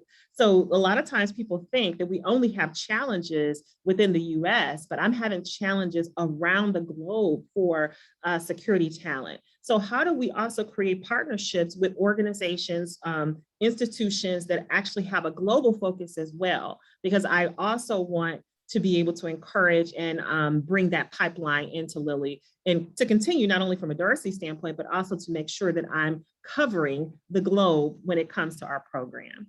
So hopefully that answers your question, but I rely a lot on the partnerships that we have built, and I really do appreciate the partnerships that we have built.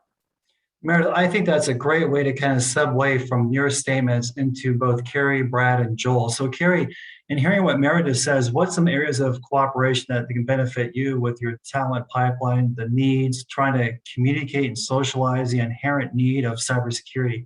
Anything that you'd like to follow up on what was just discussed? Yeah, I thought Meredith raised some great points there, as did the other two panelists. I think the challenge as we think about it, though, is just the panelists here are competing for resources, right? And so all of us have different opportunities, whether they're, we're in the critical infrastructure, so work in the energy sector. And so how do you appeal to talent and compete with a global environment such as Lilly? So Brian, I think those partnerships are really critical. I like Meredith's comment about starting early. I think the struggle, and most of our companies are relatively large. I think the struggle here is for the smaller companies. How do they have the resources to support these programs?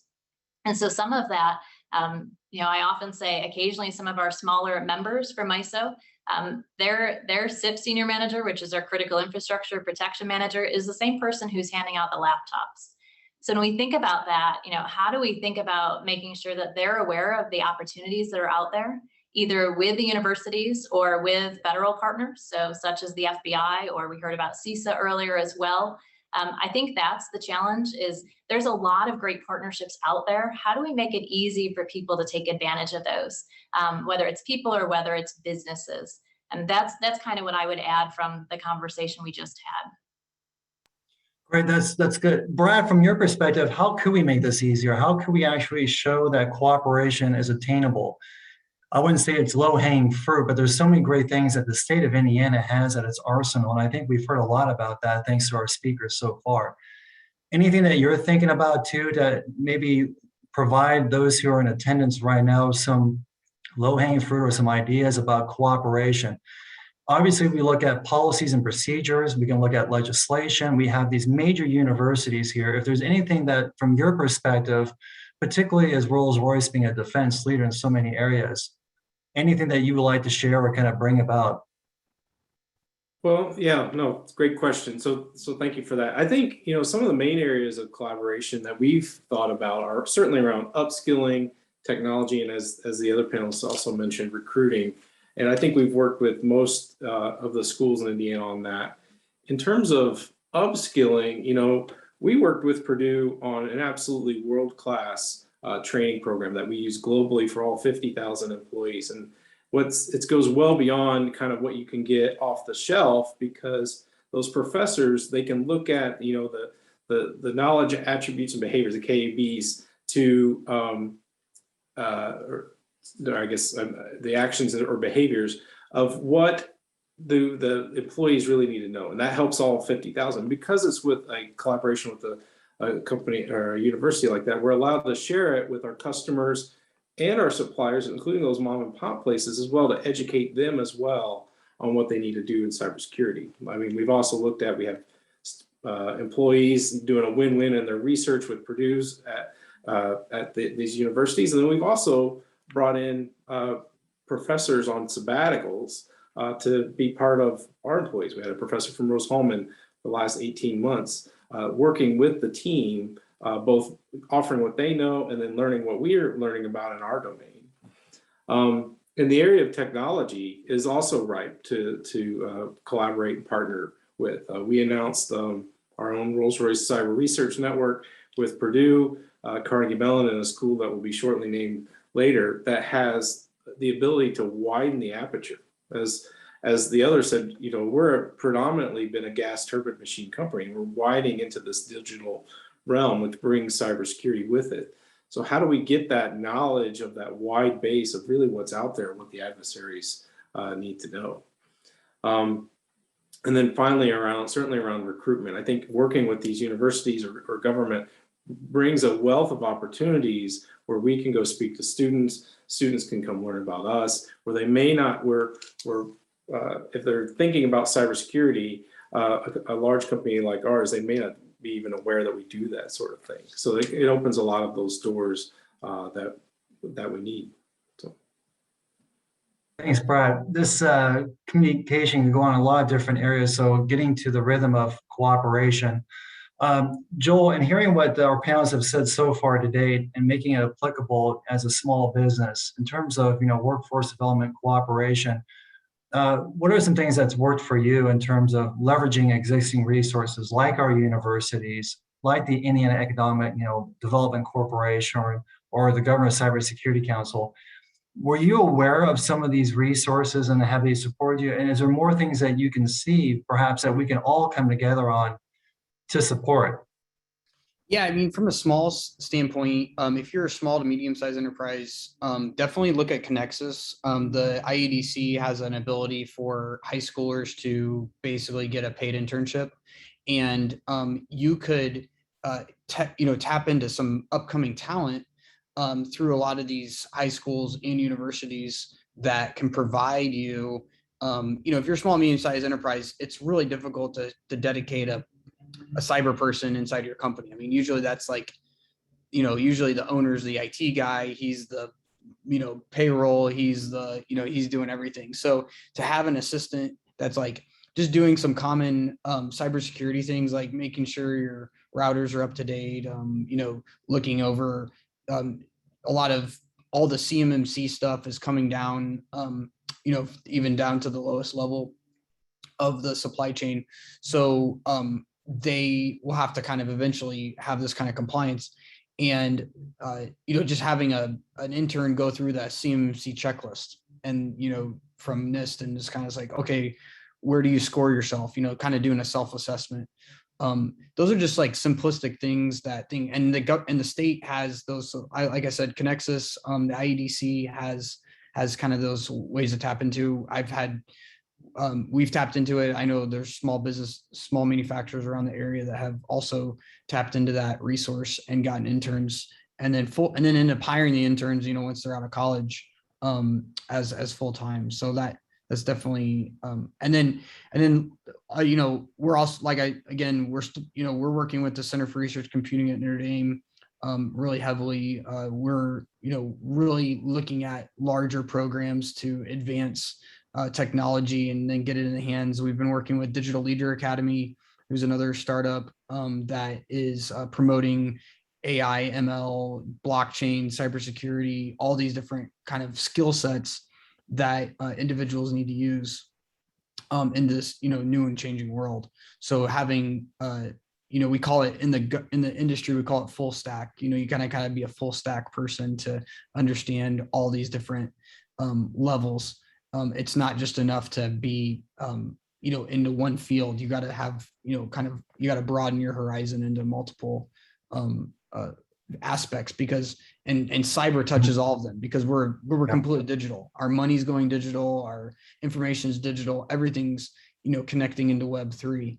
And so we have to be prepared for this new connectivity. And that also brings in collaboration. So sharing, you know, engineering specs and, you know, the digital thread, you know, to hit the right, you know, specs in whatever you're manufacturing. Rolls-Royce, Lilly, from a pharmaceutical standpoint, you have to have all this security. It cannot be tampered with. It has to have integrity, and it is collaborative. It's not just a siloed involvement. There's lots of suppliers and different people, stakeholders within every realm. So security is paramount. Yeah, thank you for that. Meredith, I mean, let's do this kind of freewheel session, because I want you guys to have a chance to even ask yourself a question or even tell us what you think is missing. And hearing all this, was there anything else that you felt that was important for, you know, not just our panelists to hear, but the great collaboration and leadership we have with our major universities, but those who are actually on the Zoom now? Yeah. What else would you want them to hear from you? Yeah, I think one of the things that we can add into this conversation is around, we talk a little bit about the upskilling piece of it, but how formal is that upskilling and how defined is that upskilling to be able to drive your missions forward?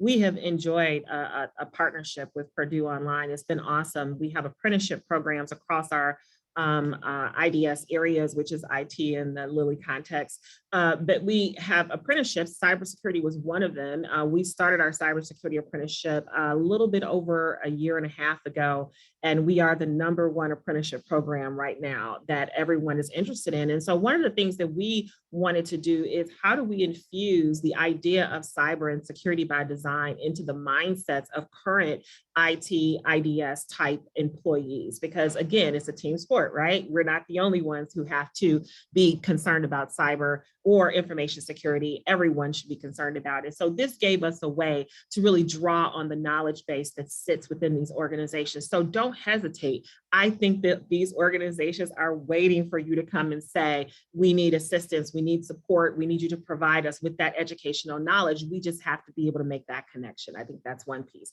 The other piece is, don't underestimate the research capabilities of our educational institutions. So about a week or so ago, we got a chance to spend the day as a leadership team up at Purdue. We went there in person, and we got a chance to not only talk to the professors, but hear about some of the things that they're researching and some of the things that they're participating in.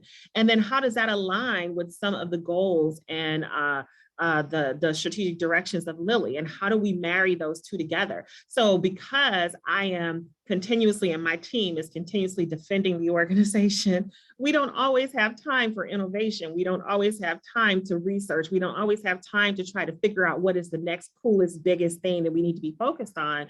But now, if you partner with these organizations that already have research focus areas, you may be able to draw on some of those conclusions coming out of that work. So I was pretty excited during that session, because we got a chance to talk about a whole ton of stuff that I don't always get a chance to talk about, because it's always, you know, playing whack-a-mole and defense and tackle to be able to protect the organization. So that was a really nice break. So give yourself, again, an opportunity and license to go spend time. I think going to the campuses, I think sitting with the professors, I think having that conversation and creating that relationship, it gives them an idea of understanding what you're interested in. And then there may be opportunities with some of the students that are there, or even with some of the research work that the professors are doing, to be able to offer you back that as a nice present of, here how we can work together in order to continue to co-develop this or to co-research something. So don't underestimate that. I think it's been a game changer for us here at Lilly. It's taken some of the pressure off of my team when it comes to upskilling and development and things of that nature. That's an incredible takeaway of getting out there, engaging people proactively, doing a tour, getting out with your staff. That's a great takeaway. Thank you. Scott, I know that we started a little bit early, so I want to be fair to our time. Give the panel some more discussions. And again, make sure that you guys have a chance to also ask questions. Are we doing okay with time right now? Yeah, no, Joe, we're doing just fine. We're doing just fine. Great. We have until, our hard stop is 1:30. So we still have, almost half an hour. Great, thank you. So a lot to discuss, but we'll make this an absolutely interactive part. And Carrie, when I spoke to you last week about cybersecurity, there's just a lot of anal things to it, in which in terms like we're always responding, we're always recovering. And the goal that you said too was mitigation through cooperation. Cooperation is identifying people that you can work with, both at the federal, state, and local level. And I think I'm not going to lead into a question, but I think it'd be good for people to hear from you on how you guys are structuring your kind of emergency management, your internal policies and procedures, on how you guys are mitigating and leveraging resources that can really amplify your needs and future progress. Yeah, Brian, I'm happy to do that. So I think I probably need to take just a step back and explain who MISO is. So MISO, one, we're completely okay with you not actually understanding who we are because we're concerned about our posture. So MISO is actually an independent, not-for-profit organization, and we help run the electric grid across 15 states here in the Midwest, as well as the Canadian province of Manitoba. So not only are we helping to flow the generation and the transmission across these states, but we're also running an electric market. So that's to make sure that we have a cost-effective measure for how we move that electricity. And we're planning the grid for the future. So as we think about renewables, that's really complicated of how do we make sure that still is able to come into the grid and flow where it's needed. So that's what we do.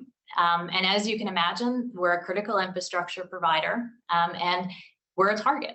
So I think Meredith called it whack-a-mole, much like all of you. That is what we're doing. So it is about partnerships. We have limited resources. And so we have to be very thoughtful from a risk perspective of what are we doing to mitigate those. So I heard earlier today of the threats that are increasing. I think justice.gov just released a best practice on ransomware. And in there, they said it's 4,000 ransomware attacks in the US on a daily basis. So it is clear to me and to I think probably the other panelists that the threats are increasing. So we're spending a lot of time thinking about how do we respond and recover. So I heard Joel mention Nist. We use that framework as well. We found incredible value from thinking about it across kind of the 5 domains of identify, detect, protect, respond, and recover. But we've really spent time focusing on those last 2. So how do we respond and how do we recover? And as we think about that, that's not only partnering with universities about the assessments that can be done and understanding kind of where we are from a posture perspective, but it also includes partnering with agencies. So as I explained what we do, you can imagine that if we have a problem, we'll have a lot of federal agencies who come and offer their help. And we want to be able to use their help, but we're going to have to be very thoughtful about how we do that. And so we've spent a lot of time preparing. And whether that's tabletop activities or actually practicing, we have what we call GridX, which is a grid exercise. It'll be the 6th one that's run this November, and it's across the nation. So all of the electric utilities, as well as the independent service operators or the RTOs will participate. And that's actually an activity over 2 days for us to practice our response as a group. So the grid is not separate. It's a connected, really huge machine across North America. And so we have to be thoughtful about how do we respond and recover. We've spent a lot of time working with the FBI here locally to make sure that we've got practices in place so that we can be timely and effective in the event that we have an issue. So I think there's a lot happening. One of the things I would just urge those that are listening to do is to really think about if your organization was impacted, how would you respond? And most of the people that are probably listening, you most likely are security professionals and you are very interested in this. So I would urge you to think about as a security professional, how would you respond? But also start asking questions across the organization. How would others respond? Do you have an incident response plan? Have you drilled it? When was the last time you practiced that as a company? Because that's going to be really important. As the threats increase, there will be more incidents. And so the more we can practice beforehand, I think the better we'll do after the fact. Brian, can I add one more thing in here? Absolutely. Very tickled something in my brain a little bit about what she was saying in terms of the testing of the actual plans themselves. One of the things that I find organizations forget about when they start to think about responding and recovering from an incident, they don't think about the BCP that has to happen in between the time where you're really trying to keep your organization afloat.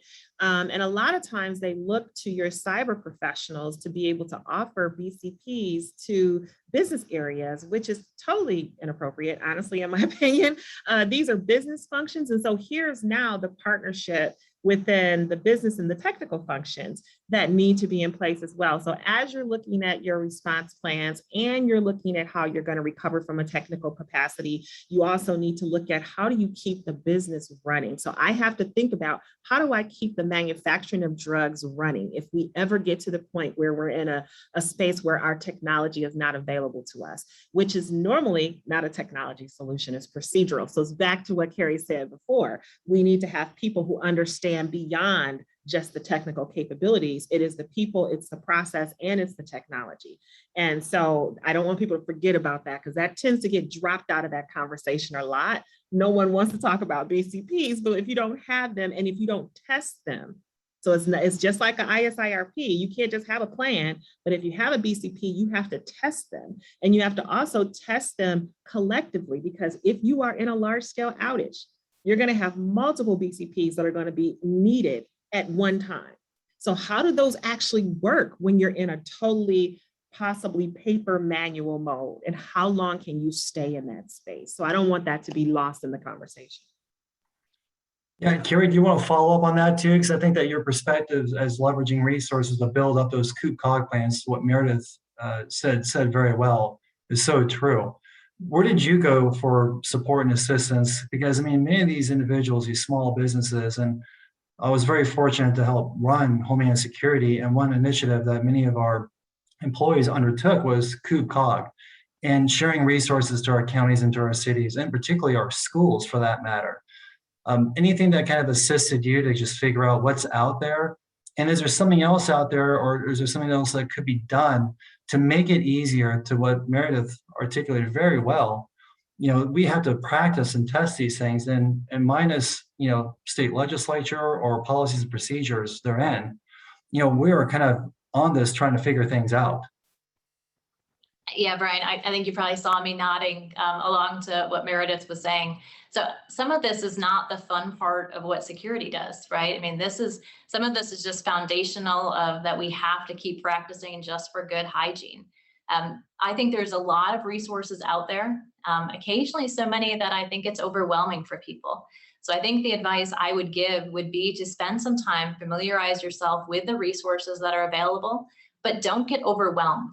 Because some of this just starts by having 2 or 3 people in a conference room and start talking about, to Meredith's point, process and people. So what would we do if this scenario occurred? Don't go for the huge crisis. Go for, if we had a system that was not available, what would be the impact? How would we think about that? Can we be okay without that system for 24, 48, or 72 hours? I think there's so much to do, Brian, that my guidance to those listening would be to think about it in pieces and to think about the processes that have to be in place to make sure that it's sustainable. Right, and I think that's where the universities and the colleges for the state of Indiana really can come into play. And I think from your perspective, is there anything that you would like to add to this conversation? Because I think for us, it's very meaningful, it's very tactical. So any suggestions or comments that you would have? Brad, did you hear me okay? Sorry, I didn't know that was directed at me. I didn't miss the keyword Brad there. So no, I'd echo much of the same from what Meredith and Carrie said. We take our top executives through what would happen if, and we talk about when we're it was mentioned earlier today about a lot of cybersecurity is an influence campaign about communications and how do you know that? And so we utilize people with arts degrees as well. And so that procedural that right brain process, it's not all technical, it's not all technology. I think the thing I would add, as you're walking through what could happen in manufacturing and your supply chain, especially from, these companies that may feel a little intimidated in this space or small. Like, don't be afraid to ask for help. From a larger company perspective, we'd much rather you say, hey, I'm not getting what's going on here, and I need some guidance, and we'd be happy to point you to the resources that are out there to get that space. Or like I mentioned earlier, if we have training we could share, be happy to send it your way. So That's great, thank you. And Joel, in hearing all this too, there's a direct applicability to you too as a small business leader. And I think that you've really done extraordinary work with leveraging and working with your federal and state partners. Anything that really truly, let's get down to brass tactics too. What do you want the audience to take away as in terms of communication and cooperation? There's so many things out there that Carrie mentioned that are available. It's overwhelming. Yeah. Meredith articulated that we have to test, train, and we have to leverage each other, but also go out there and engage other stakeholder groups to diversify the way we do business. Yeah. Anything for you on your end that you'd like to kind of discuss? Yeah, I think, and there was even one of the questions I think popped up in the Q&A about, okay, what does a small, medium-sized enterprise do when it's always changing, it's really complex, they don't have the budgets to implement, these kind of things. And I think what it really comes down to implementing the new technologies that are available, and for one of those is Web3. So Web3 is the new peer-to-peer decentralized way of everything that'll be how everything will communicate. Everything from contracts to money to data packages, everything will be transferred, with this kind of technology. There won't be data silos anymore. And being able to, as a small business, you can actually adapt a lot faster than a large enterprise in that realm. And so you have the capabilities. The great thing is that Web3 is trustless. So it's already built with the zero trust model that the DoD is moving towards. So you don't have these where certificates get hacked and then somebody comes in and does all kinds of things. You don't have the colonial pipeline issue where you have old SCADA systems that are getting hacked. And then, so if you're building on a Web3 infrastructure, which is really how a lot of digital wallets already communicate today, and how you can implement these various things. So it's really as a small business, continue to use SaaS-based services that are, that have those kind of, and look for those kind of companies that are implementing these new kind of technologies. So using Web3, and they're promoting those kind of technologies. Don't go to some legacy technology that is going to never really change or to upgrade their stuff. It's like, oh, well, it works the best, but it's not really conducive to the future of how things are communicating. So I think continue to look for those kind of those technologies when it's time to update and, update your systems, continue to use those kind of items that are less prone to being hacked because they are decentralized. So that's what I said. That's about the best way I could say it. Yeah, and that's true. And I think one thing that we're seeing too is just a challenge for pipeline. And I'm looking at some of the questions or comments posed, like Terry Lee brought up maybe moving outside the college and university spaces for finding and engaging new employees will be a must to fill these positions. And I wonder too, when it comes to the spirit of cooperation, coordination, what are the ways that we can kind of think about letting people know what we have, what resources exist? One thing that I mentioned as being a part of the IADC team, the Indiana Economic Development Corporation, is really trying to level set some of the resources the state of Indiana has to support each and every one of you in some form or fashion. I think one thing that I draw upon my previous experiences, like our panelists can allude to, is what do you know about what's available to help you? So for a quick pitch for IADC, and then going back to a couple more questions, is the Indiana Economic Development Corporation, we have a business development team that can support businesses' growth, and of course relocating businesses maybe from another state or commonwealth.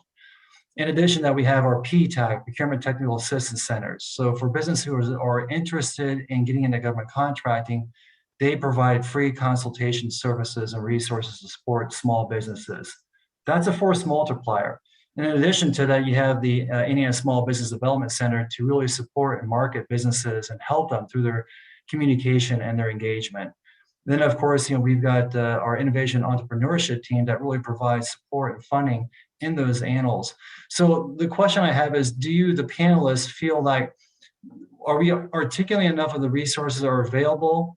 And can we make that easier? And how can we probably leverage our partnership? So how can we do a better job communicating what resources exist to help make informed decisions? Is that through the Governor's Cybersecurity Council of creating that, informational page, that dialogue? Because I think that we're all so overwhelmed, and you guys are doing whack-a-mole. But this cooperation, I think, is very unique that Indiana has that most states and territories may not at that time, or they are getting there. But we have great collaboration. Is there anything else that you feel that we can be doing with our universities and colleges to build up this situational awareness? And Meredith, I think that you're ready to answer that.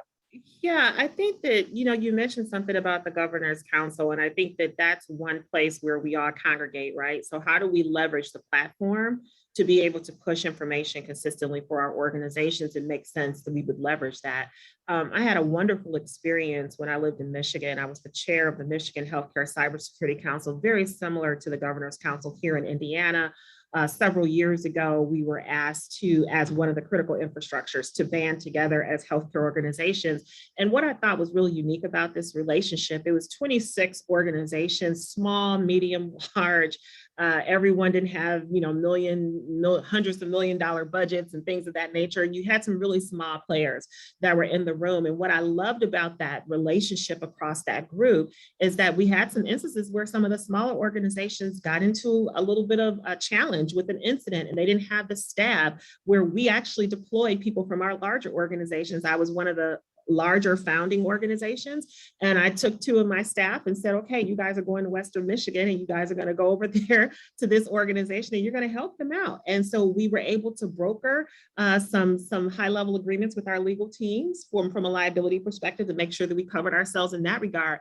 But the camaraderie that we created amongst that group, where we were here to help anyone who was there to protect the citizens of the state of Michigan. So it wasn't a competitive advantage for us. It was us really sharing knowledge, sharing teams, sharing policies, sharing technology, talking about third parties, dealing with business associates. I mean, we did all of that collectively together. And so I think leveraging what we have here currently in the state will give us the ability to create a platform that people can start to pull from when they come, because that's why we become a part of these groups, right? We want to be able to pull from others who have been successful in these spaces. And what we find, and I'm a little bit of a critic of conferences and things like that at times, because sometimes they're just big selling opportunities. But for me, I want to go to these things because I want to walk away with something practical that I can take back to my organization and implement. And so in those smaller settings where you have this, multiple organizations a part of something like the Governor's Council, I think that gives us the ability to do that. So I would leverage that. Thank you, Meredith. Carrie, anything on your end on that? And then Brad and the Joel. Yeah, I would agree. I think what you heard Meredith just talking about is sharing of best practices. So you don't have to start from the beginning, right? We're not looking for you to do a web search later today and look at security best practices. You'll just get overwhelmed immediately. So it is joining those groups, those councils. And Indiana is incredible for the number of connections we have. We have some great organizations. We have some great groups that people can get involved with. And I think you have to get over the fear of asking the question. Once you do that, you'll find in the security space that people are more than willing to share best practices or point you in the direction for where you can begin. But you have to know to ask the question. And so I think that's the most important piece here, is to know that security is a risk for any size organization, and then use the resources that are available in the state, that are available through your networking connections, because I'm sure people in our field are more than willing to answer those questions. To what we heard about of sharing best practices and even responding, those are things that I think Indiana could benefit from. And that would be across sizes, right? So small, medium, and large companies. This is a shared risk for all of us that operate here. It's not just one area or another targeted. It's a combined shared responsibility. Thank you. Brad, any follow-up to that before we kind of go into our last line of questions? No, I thought Meredith and Carrie both brought up excellent examples. The Governor's Council is an excellent forum for partnerships. I know we go into a number of these forums to learn, and offer to learn. Carrie's point about don't be afraid to ask a question is very important. We've met with other companies offline and asked for help. And I think one of the nature about Indiana is they're always willing to share and help each other. And I think Indiana, with its companies, it's the government with the IEC and the governor's councils and these universities with all this top talent are uniquely positioned to really move the needle in this space, especially around collaboration. So. Great, thank you. Joel? Yeah, no, I just ditto everything everyone said, and just get involved, find different groups, even if it's small, just get involved and learn what you can be part of to help, accelerate some of these items, because you don't know who you'll meet and how you can make these networking connections. And, the IEDC, the NDIA, any kind of different group, because you might not be concerned with defense, which would be the NDIA, but you might be concerned with, the governor's group that's, has a lot of education, business, different groups like that involved. So. Great, thank you. So I think, as we kind of conclude this, we can't thank you enough, our panelists, for your subject matter expertise, your leadership, and what you're doing. Your collaborative spirit and approach is really helping us really think through what we need to be doing and what we can actually do to provide some solution sets, future legislation, future policies, additional platforms like this, helping people understand that they can leverage our universities and our colleges to support them through their decision-making process. We now know that the U.S. government is really diversifying its pathways. They're investing more money towards, future programs. I believe Indiana is completely positioned to do. General Tully, the President of Defense Development, is really trying to work to market Indiana for what we have, so we can support not just our warfighter, but we also support, the citizens and those in businesses involved. We covered a lot of ground, but I want to just give one more chance for our panelists to just feel free to conclude, finish up on a thought, anything that you want to discuss before I turn it back over to Scott. And Meredith, if I may, I'll just go ahead and start with you. Anything that you want to do, concluding thoughts, suggestions, or what have you? I'm just going to reiterate, start early, do not wait, create the partnerships, work with your universities and the institutions that are around, and really try to start that pipeline connection earlier than college. It's imperative that you do that. Thank you. Carrie? Yeah, I think I'll jump on with the preparation early. I would spend the time to start thinking about your plans, start thinking about the impact to your business if you have a threat that turns into an incident. So start early. Thank you. Brad? I would echo the start early in the spirit of cooperation. I'd also, just reflect on, we sometimes talk about in product safety, if something happens to even one of our competitors, should we share it or not? And of course we would, because we wouldn't want something that we know that could have been preventable. And cybersecurity is ripe with this space as well. If we know something that others would need to know, we would feel compelled to share it. Thank you, Brad. And Joel? Definitely just great places to look up new technology on interoperability. I always try to, an open source community called mtconnect.org is a great place to, I was part of that standard back in 2008, and it's still part of that standard, and it's been going on. But it's about cybersecurity, interoperability between where, the digital and physical really meet together. So other areas that you can get, and there's a ton of universities that are involved in that as well. Great. Well, again, thank you, our panelists, for all that you do, and we really appreciate the time that you have. I know you're very busy, and so I was very honored to be a part of this discussion. So, Scott, thank you. Thank you so much, Brian, and thanks again to all of our fantastic panelists. Thank you so much, Meredith, Carrie. So great to see you all. Brad, Joel, thank you, and fantastic job moderating, Brian. So many important insights that were gleaned there. So I hope everyone was taking notes. I saw some great chat and some great questions flowing through there.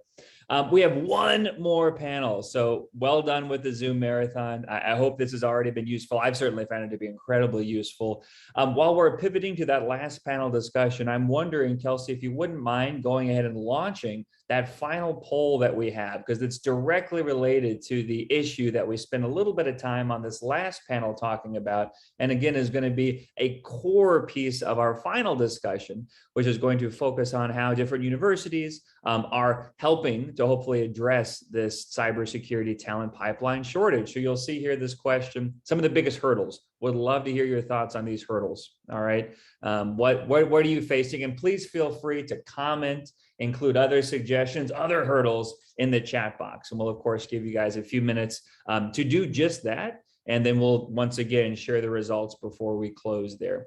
Just as a reminder, one last panel during this Zoom webinar format. Okay, we'll have a little kind of a brief, some concluding remarks there. Following that, we'll take a break. All right, so stretch for those who have been on this whole time, get some coffee, and then we will have one last series of breakout sessions at a different Zoom link, which we'll be sure to post as well in the chat here before we close down the webinar. You should have got it via email as well. And that's an opportunity to self-organize there for the last, about 35, 40 minutes before we close at 3 o'clock Eastern. So that is the plan. If there's any questions, please feel free to let us know. But thanks again for the wonderful team making all this flow so seamlessly behind the scenes here. So then, without further ado, we do have one, and I forgot one last thing I wanted to do because we mentioned it earlier. We did do this State of Hoosier Cybersecurity 2020 report for the Indiana Executive Council on Cybersecurity, which Shatrice is obviously so instrumental in being the executive director. So I wanted to put that in the chat for anybody who might be interested, because it gives maybe a decent bird's eye view for how Indiana organizations are thinking about facing managing the different cyber risks that we're talking about today, including some we haven't had a chance to dwell on very much yet, including some risk mitigation tools like insurance and what that uptake looks like, but those big questions remain in that space. So feel free to have a look, and we will be doing a follow-up, we're hoping this next year. Okay. So now that that's out of the way, we'll go ahead and start to tee up our next, and like I said, final panel discussion here. And I'm so thankful that all of you are able to stick with. Thank you for making time during Cybersecurity Awareness Month, as President Whitten mentioned earlier, to have this important discussion. And for this last roundtable, we really have an all-star cast. And thanks to all of you for making time out of your incredibly busy schedules to join us. So I'll provide just a quick round of introductions to our moderator, Shatrice, and to our distinguished panelists. And then, of course, we will offer some results from that poll we just conducted as well before we have a final useful discussion here. So this last panel is going to focus on how different universities around the state are addressing this talent pipeline shortage in cybersecurity that was just teed up so nicely, I thought, with the previous panel. This one will be moderated by Shatrice Mosley, the Cybersecurity Program Director at the Indiana Office of Technology and Indiana Department of Homeland Security. Now, we're also thrilled to be joined by, as you see on the screen here, several all-stars when it comes to not only Indiana, but national and even global cybersecurity, including Vice President for Research Fred Kate from IU, who's also a distinguished professor and the C. Ben Dutton Professor of Law at the Maurer School of Law here at IU, and a senior fellow, of course, at the Center for Applied Cybersecurity Research, which he previously directed. We are also joined by Feng Li, Chair of the Department of Computer Information and Graphics Technology at IUPUI. Great to see you, Feng, and one of the co-organizers of our statewide cybersecurity summit. Same with Joel Rasmus. Joel being the managing director at Sirius at Purdue, which we've heard so much about today. And again, make sure to check out that conference starting tomorrow. It's going to be fantastic. And then lastly, from Notre Dame, we are joined by Professor Jarek Nabrisky, director of the Center for Research Computing at Notre Dame and a co-founder of Simba Chain, which we just heard a little bit about in that previous panel. So thank you all so much for joining. Look forward to a robust discussion here.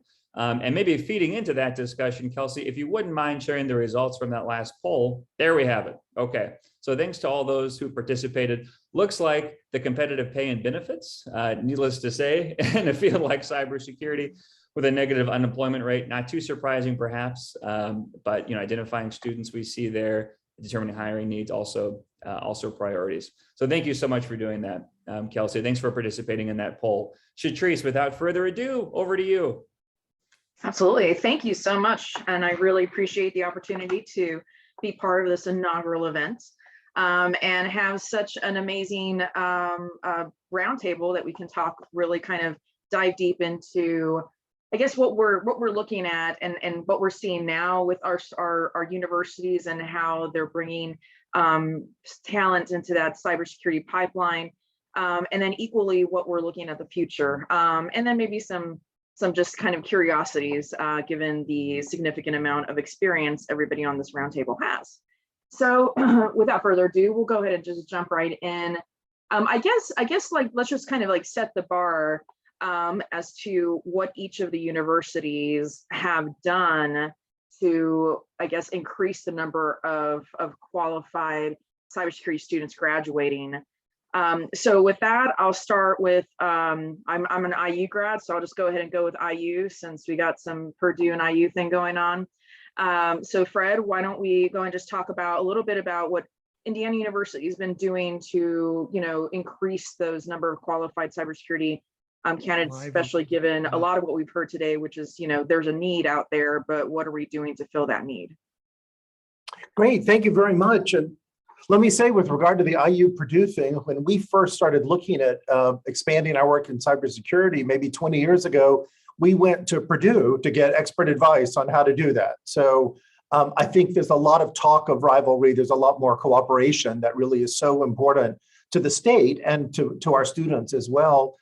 At IU, I think we're doing many of the things that you would expect to see. So for example, the participating in the NSF Cyber Corps program, scholarship for service, so that we're again trying to find ways to bring in, attract, and pay for talented students. One of the things that we have done more focusing on is people who are already in the field, maybe not as cybersecurity people, but they want to become cybersecurity people. And so while we offer a wide range of degrees, and frankly, some pretty unlikely places like our School of Law and our Kelley School of Business offer cybersecurity degrees, but we also offer a number of certificate and even badge programs so that people can do just a little bit of work online, or they can do a lot of bit of work online and get recognition for that. It's something that might help them move into the field or help them get promoted in the field.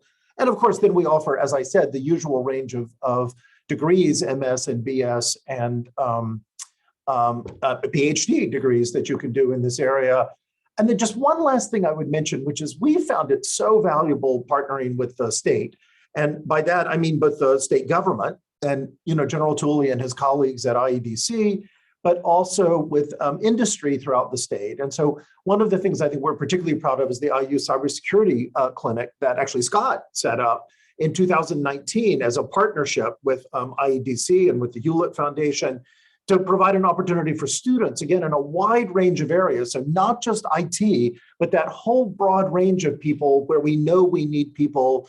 If they're going to succeed in cybersecurity, they need some of the regulatory and incentive skills and resource allocation and so forth, so that they would have a chance to do hands-on experience, not just with IU's resources, but with resources in the community, with cities, with towns, with fire departments, with school districts, with folks who actually need help. And by giving students a chance to participate in providing that help, we can serve the community, but also provide practical experience for our students. So let me pause there. I'm sorry to go on so.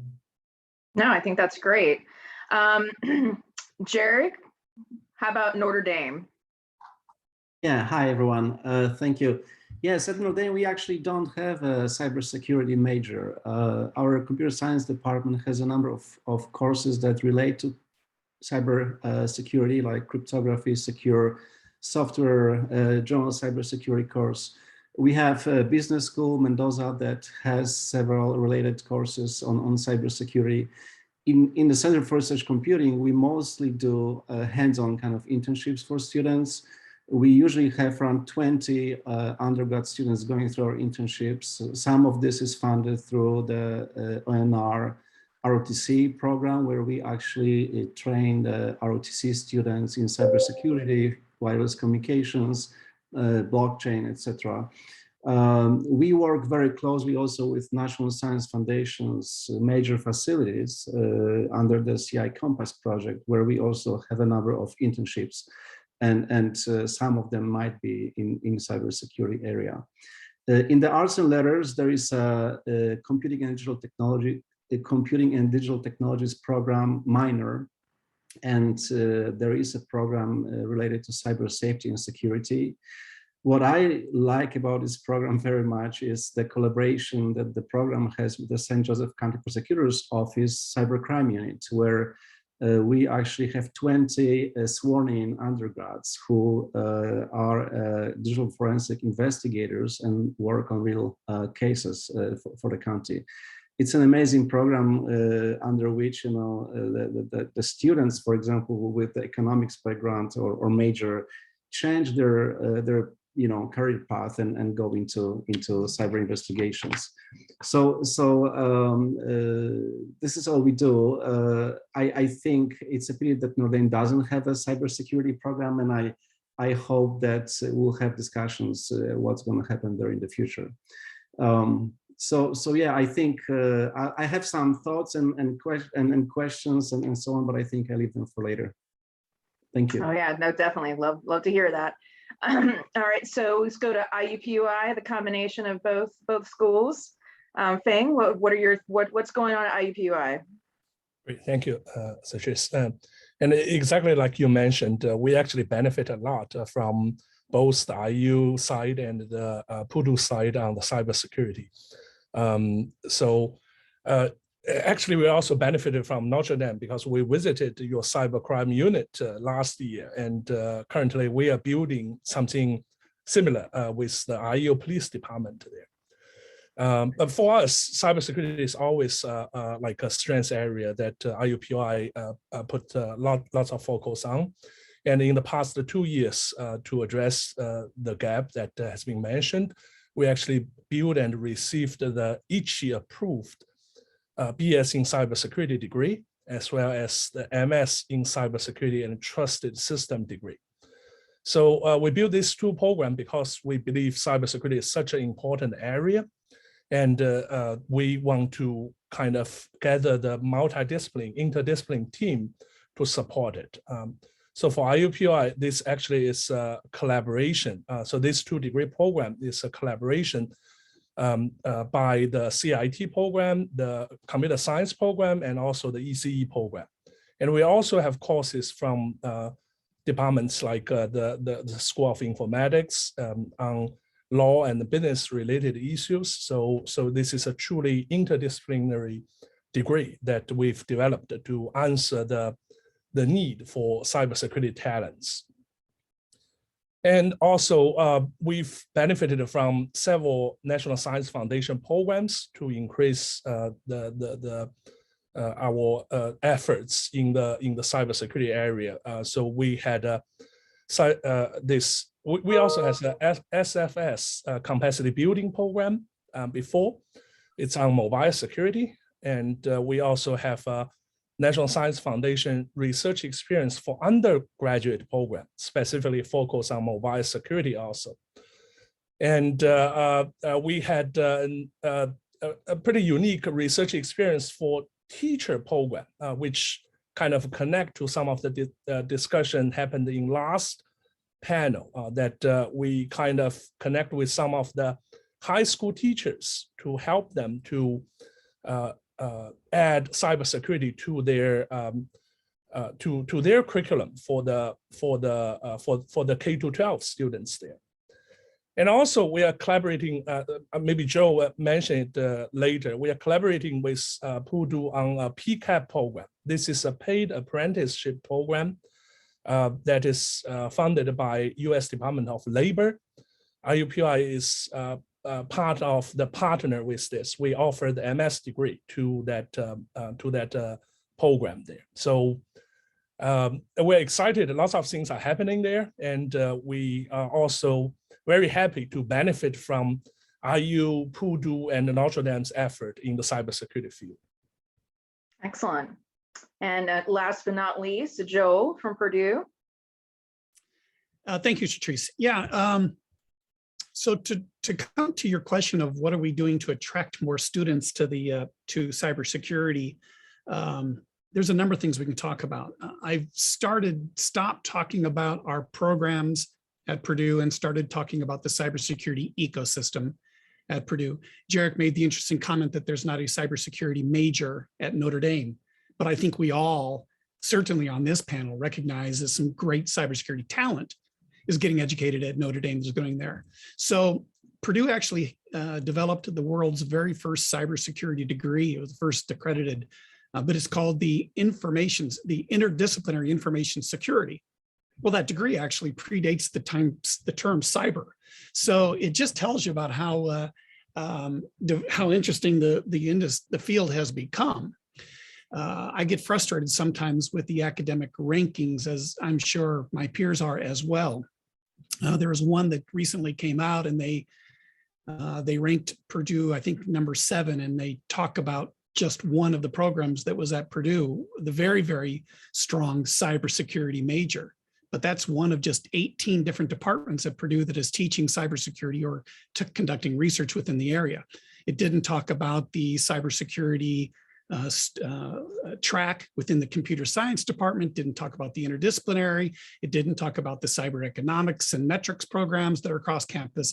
So the cybersecurity ecosystem at Purdue is quite diverse, with over 3,000 students who are studying in a cybersecurity related focus, and more than 150 faculty who are involved in this, including not only the faculty here in West Lafayette, but Purdue Online, Purdue Global, and our sister campuses, including, while not a true sister campus, but as Professor Lee had mentioned, very strong ties with the cybersecurity program that's at IUPUI as well. So I think we're all doing all of our programs, as well as a number of other programs here within the state of Indiana, are doing a lot to try to attract students to the programs, to educate them. None of our universities are going to provide enough cybersecurity talent to take care of all of the openings that are not only in this state, but across the Midwest and across the US and across the world. But I do think that if you take a deeper look at all of the ecosystems for cybersecurity at all of our schools, you'll see that all of them have both complementary as well as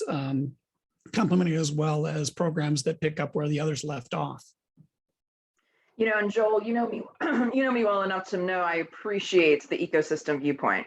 You know, I think from my point of view from the state, it is quite amazing to see cybersecurity it's so unlike other, like I don't have a technical degree. I don't have a cyber degree. My degree is liberal arts communications and journalism public relations. And yet I'm the cybersecurity program director for the state of Indiana. You know, and it really is those interdisciplinary, you know, connections, those ecosystems of, it's not as clean as being a lawyer or being a doctor, right? It is something where there are different paths to get to be in this field. And most certainly, I would almost say, based on a lot of the conversations I've had with all of you, but and your universities, but you know, as importantly, for the people who get the talent at the end of it, right? For the employer's perspective, they don't want just technical people. They want technical people. They want people who have the technical wherewithal, but they really need the people with critical thinking skills. They need people with, you know, like when Notre Dame, you know, coming from the perspective of crime and forensics, which is you got to search and look and figure out and problem solve and think outside the box. And so it is quite amazing how cybersecurity has evolved over the last, you know, year, especially post-COVID, but let's go 5 years, 10 years. So my next question for the panelists is, you know, as all of you have been in your respective fields for, you know, I'll just go with more than a decade probably, right? So we'll just stop there, right? But I would be curious, because I've only been in my role for probably for a few years, very specifically with cybersecurity. And it's amazing I took this role, what it's become, even just last few years. How does from the university's perspective, what is the most surprising thing, I guess, in the last 10 years that you would have thought would never have been prime elements that you need to consider in, developing the talent in the pipeline now, and how has your university worked to kind of fill that gap and be flexible with those evolutions with technology industry, specifically cybersecurity. So we'll go backwards on this one, and Joel, we'll go ahead and start with you, and then we'll go the opposite. Great. So Professor Spafford was a moderator earlier this morning. Most of you saw, he had a quote that it used to be fairly famous. We said that people would often say, well, if we didn't have any computers, we wouldn't have any computer problems. We wouldn't have cybersecurity. And his reply was, yeah, and if we didn't have any people, we wouldn't have any cybersecurity problem. So he started the Coast Laboratory at Purdue in 1992 as a computer science laboratory. And then in 1998, Sirius was born, and with the stated goal that cybersecurity was an interdisciplinary problem, and that it could not be solved by just computer science or just computer engineering. And so you bring that up in that it is a very diverse field, and the things are continuing to evolve.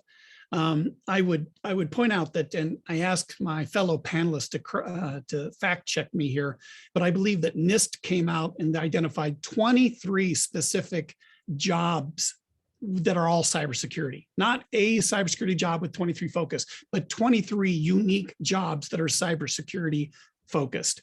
And so the idea that just computer science or just computer engineering or just applied computing are going to develop the talent we need is bizarre. It's not that way. And so interesting, Satrice, I don't know if you know this as well, but my undergraduate degree is in journalism. So I came from this from a non-technical perspective as well from the very beginning. And some of the most, I have so many examples that I could just ramble, and I don't want to, but some of our most brightest students are those who came in, not because they have this picture of themselves as a hoodie in the basement working on the keyboard, but that they see this rightfully as a very creative opportunity. How can I help solve these problems? How can I chase down the criminals? How can I make online more secure? How can I protect my company? And it is an incredibly creative field. And so while we want to educate as many computer scientists and computer engineers and applied computing expertise, there is that opportunity for the art majors, for the creative writing, for the journalism majors to get involved and bring a different perspective. Yeah, I definitely appreciate all of that from also a liberal arts background. Feng, how about you from IUPUI's perspective? What has surprised you, and what have you guys done to close that gap? Right. To me, what surprised me most is I think we always anticipate there will be a huge demand for the cybersecurity workforce, but everyone should be aware of these cybersecurity threats, but still things are not happening at the speed it should be. But fortunately, I think right now we are looking at more and more cybersecurity collaborations, more and more cybersecurity education, and connect talents from all these different areas like communication, journalism, law, business with the cybersecurity. All these organizations, I think, like for the hospitals, for local government, we should all be aware that the cybersecurity is not just for some scientists or just for some like specific like startups working in this area. Cybersecurity is for everyone, right? And to me, every organization will have the need for some cybersecurity talents there. So I'm glad that we are doing more and more, collaborate more and more in this area, and creating more these programs for the cyber to cover the gap in this demand. Yeah, absolutely. Yeah, and to that point, Jarek, I think this falls very nicely into the we don't necessarily have a full program, but to this point of this discussion, right? It's all about that interdisciplinary. It's outside the box thinking that kind of pulls you all into the table most certainly.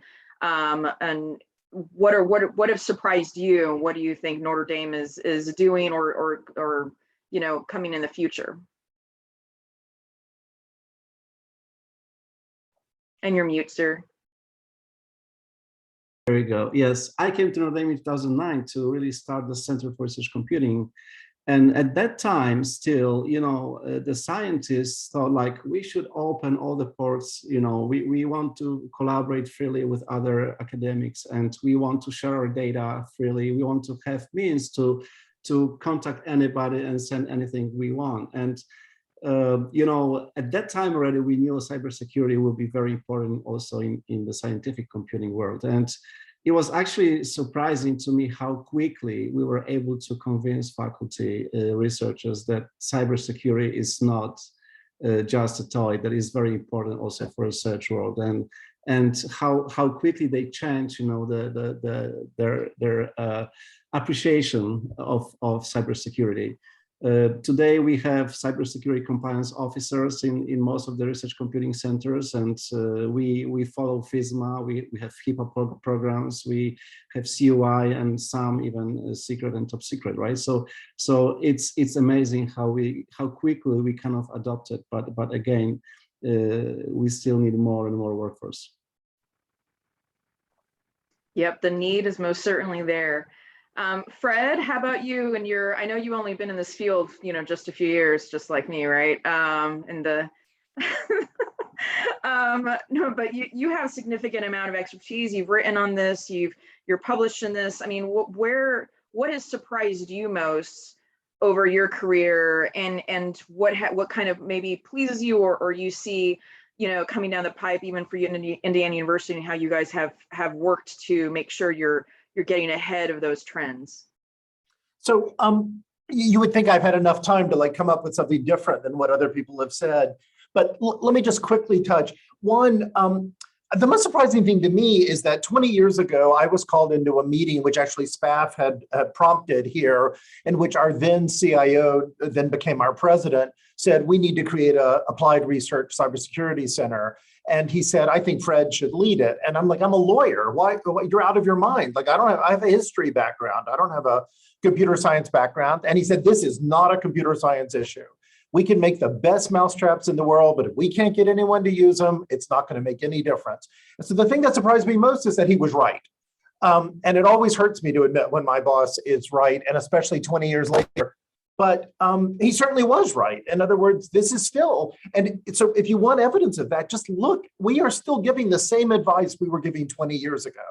We're still telling people to do the same things. We just can't get them to do it. It's not that our solutions didn't work.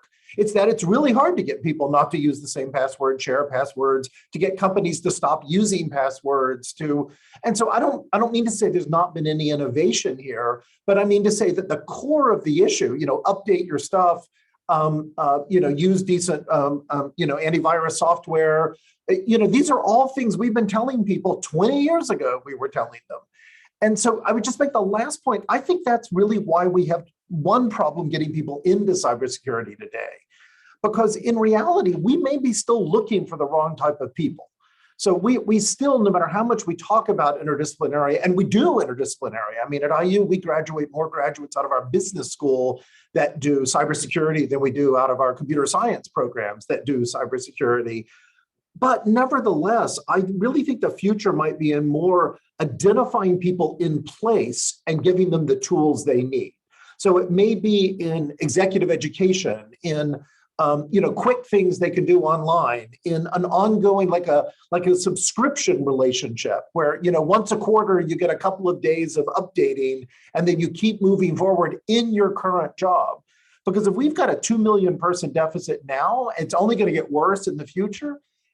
I'm not sure we're going to catch up. And so I think, again, for universities, this has been challenging. We like people to come, do degrees, pay tuition, stay 4 years, maybe stay 6 or 7, and really thinking instead about what would it look like to have quicker, faster, more partnership-based, where we work with the state, and then the state identifies people who might come in, or you work with industry, and those people might come in. So I think it's been challenging in good ways, but ways that we still haven't fully responded to, despite all the innovation reflected in this session. Shatrice. Yeah, go ahead, Joel.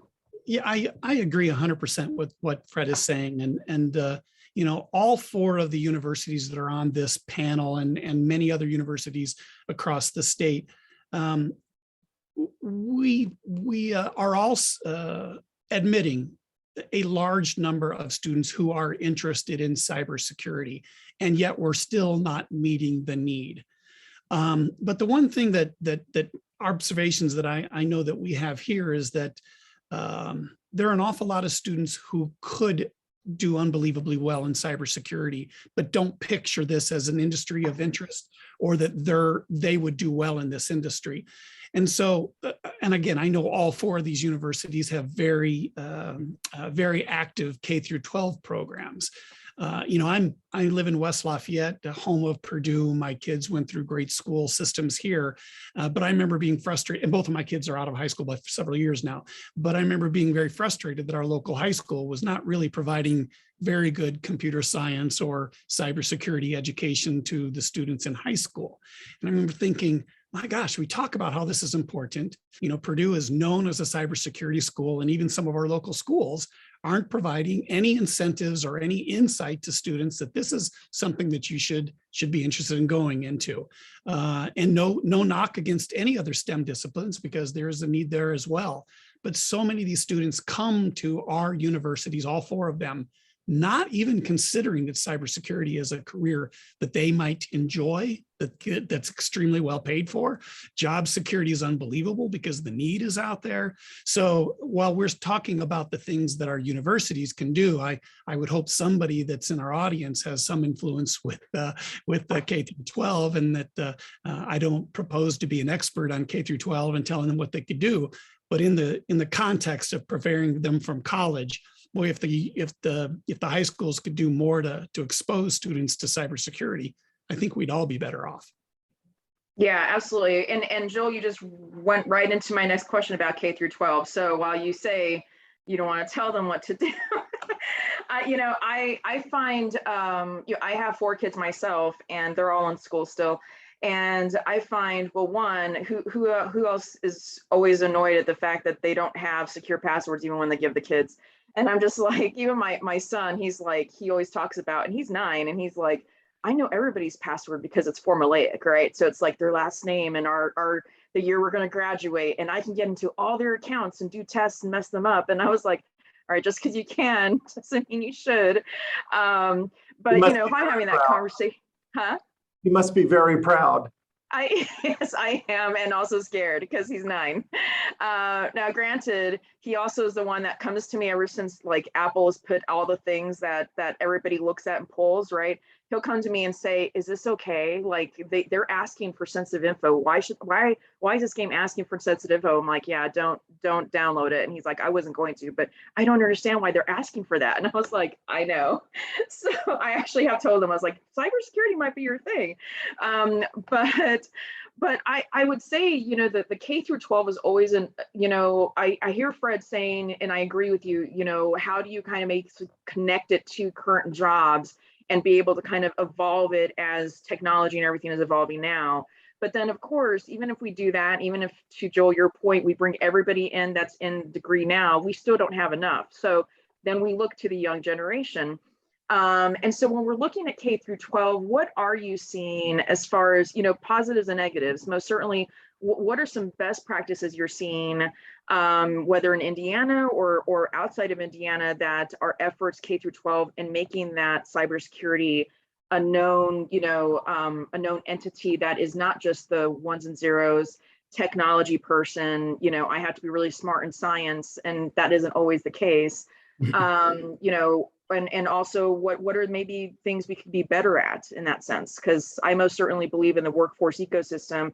As you know, Joel, when our workforce development committee, it's led by workforce development commissioner, but it's also co-chaired by Department of Education. And we have a variety of people coming from different backgrounds in that development for that reason, right? That ecosystem approach. So what could we be doing better in the K through 12 space, and what are people doing well? So there's a lot of areas, but one that I think is very low hanging fruit, because I've seen other states start to implement it, is start to recognize computing programming languages as a foreign language. And so instead of you're required 2 years of taking Spanish or French, which there's nothing wrong with, but give those kids who have this interest to be able to take 2 years of programming languages, and they'll be so far ahead of the game when they go into college to start studying computer science, computer engineering, cybersecurity. There are a lot of other things, and I'm anxious to hear my peers' feedback. Yeah, so Jarek? Yeah, I can go next. Yeah. Yeah. Yeah, I kind of feel like we need some kind of a culture change here, and looks to me like STEM in general is not like aspirational to young people, to our youth and children, and I think we need to support programs that introduce this cybersecurity, computer science, and so on to our kids in a better way. We need to learn how our kids learn, what motivates them, and how to present these complex problems to them. So here at Notre Dame, we work with many such programs like Digital Leader Academy, Curated Pathways for Innovation, or Coding Class, where they start early. They try to introduce these very complex terms, including quantum computing, for example, right, to children, and to make sure that I understand what kind of, and maybe, yeah, create new aspirations for them, and show them that this might be a very interesting job. I think this is what is missing today. And our kids are also scared of math, of physics, of this, STEM subjects that are presented to them in a hard way, right? And they have this choice of choosing, lighter one, and maybe we should rethink this system. Just to add to that, I think one challenge, there are lots of programs going on, and we should really give credit. I mean, they're enormous. The governor's office, participated in the SANS hackathon for women and girls. Amazing successes there, and of course, we all see hacking challenges and so forth. And so again, I'm enormously. I mean, we've run summer camps on cybersecurity, and I think we're all doing things. I would say we're a little inconsistent. Like, we say we want people from a broad range of backgrounds, and then we offer technical challenges to them. Well, if we really want a broad range of backgrounds, we would offer them a broader range of backgrounds. And then just the second thing I would say is, kids don't want to be astronauts because somebody told them they want to be an astronaut. They got excited about space. They saw it, they watched it, it was on TV, it was part of their lives, and then they developed the aspiration. And I think we're going to have to think more about cybersecurity that way. And so that's going to be a big challenge. I mean, that's not just a marketing challenge, but it's, a lot of the best cybersecurity jobs are classified. There are people who can't really talk about them. I will always remember visiting the Australian Signals Intelligence Directorate, and, highly classified, top secret, you had to be badged in and out. And they were putting balloons up. And so I said to the director, what's going on? And he said, well, tomorrow's Bring Your Kids to Work Day. And I'm like, how do you do that in a top secret facility? And he said, we cover over absolutely everything. We put up fake data, and then we bring in kids so they can see what it is we do here. And I thought, now that's a creative idea, because that is cool. Like I was in my 40s and I thought that was cool, walking through that building. Any kid would have thought it was cool. And so we're going to have to find ways to add to not just the sense of you should do this, but rather this is exciting to do. This is challenging. This is, it's fine to talk about their great jobs and there's lots of money, and that's all true. There's huge need and it's public service. But I've never met a 12-year-old who was really motivated by most of those things, as opposed to some of the real excitement around it. Yeah, absolutely. And one of the things that I haven't heard as much, but I know is most certainly out there, all of your programs discuss it at some point that I'm aware of, but gamification, right? I mean, there's a component there that is powerful. Like I'll watch my kids do Minecraft and challenges, and I'm watching what they're doing, offense, defense, and I'm like, that's exactly what cyber is. Like, doing the kind of thinking outside the box, and maybe that's an area where I know some states have done gamification contests where it's fun, and it's like, kids will say they want to grow up to be game developers, right? Because they see it. And to Fred, I think you're very, very good point. That's what they see, so that's why they want to become it. Nobody really sees a lot of what's happening in cybersecurity, so why would they? And nobody wakes up saying, I'm going to keep bad guys out of my water utility. or wastewater utility. And that's what I want to be when I grow up. I mean, that doesn't come out of the mouth of babes ever. But I think though, if it's presented in that way, like you all are talking about, maybe that is the problem that we are facing among the K through 12, most certainly an area that we can always improve in on both sides, right? On how we present it from the university side, how we present it from the workforce development side, my perspective, and then how we do it at a K through 12 outreach. Fing, is there anything you'd like to add to that? Boy Scouts and Girl Scouts, they're building model rockets and letting those off, as 8, 9, 10-year-olds. In our schools, they're doing the same thing. They're learning the planets, which is all very appropriate. But you're right, just the exposure to what is computer science really does not happen very early.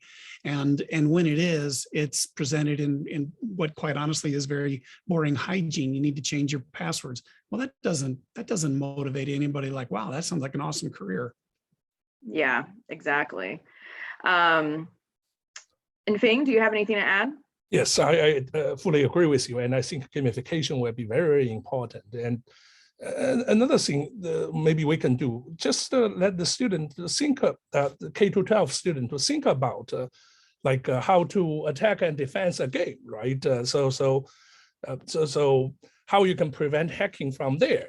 So some of this may attract them to the field. And about the technology challenge, I think there are more and more available challenges there for the K-12 student. Like one of the event is from Air Force. There's this Cyber Patriot, this challenge that is available to all the middle school and high school students. So if some of the middle school and high school would participate this more, then we may see more interest from the STEM student in that.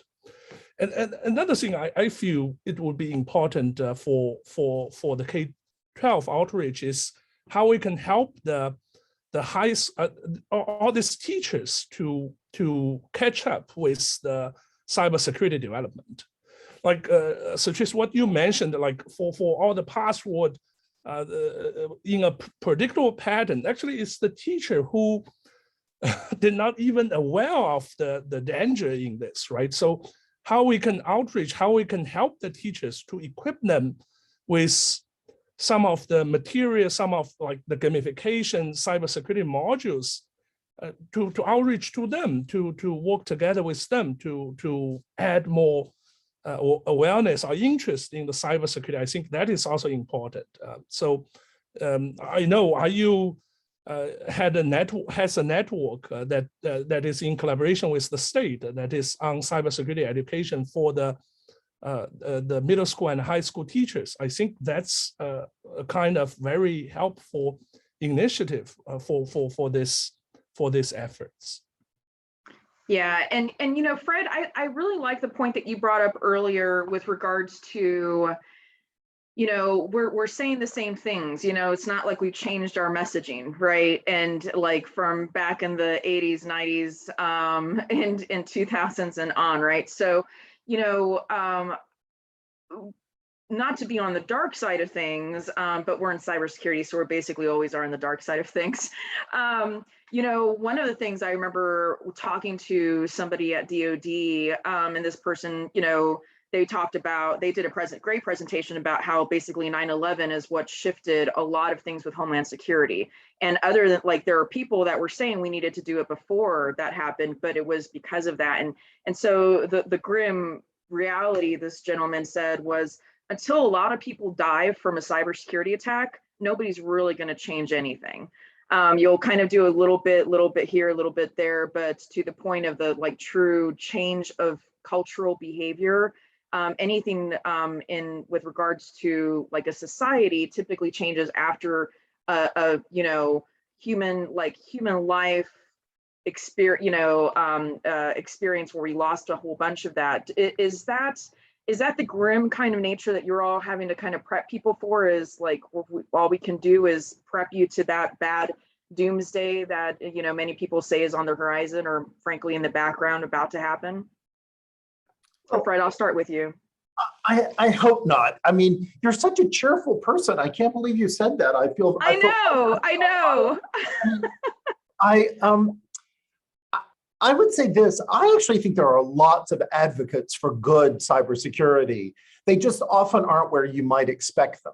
So I'm reminded years ago, the president of Charles Schwab came and gave a talk here on campus, and he was asked questions at the end of it. And the first question was, what keeps you up nights? And I thought for sure he'd say volatile markets or investor, whatever. He said, cybersecurity is what keeps me up night. He says, I'll spend any amount of money to secure our, and I thought that was a good advertisement. Like, that's the one I want, is industry can't sleep at night because of cyber threats. And so I think in a way, we expect too much from government. I mean, we always do. And so government's not going to solve cybersecurity. Government may have to deal with, it may have to help support things, education, research, so forth. And it may have to help with sort of less privileged parts of the community, like, fire stations and school districts and folks who, but I actually think banks and healthcare and, we're starting to see industry take cybersecurity a little more seriously. And so in a way, it's in that environment where I could feel optimistic that we won't have to wait for a million life event. We could instead say, look, the moment Securities and Exchange Commission said, if you're a publicly held company, you got to report on your cyber vulnerabilities, that nudged things forward quite a bit. And I think we'll see more nudging like that. And government could help with that nudging function. And then the more you nudge, the more people you need to come in and help you respond to those nudges. And I mean, even all the way back to the Federal Trade Commission saying, yeah, we're going to define it an unfair trade practice if you don't provide adequate cybersecurity.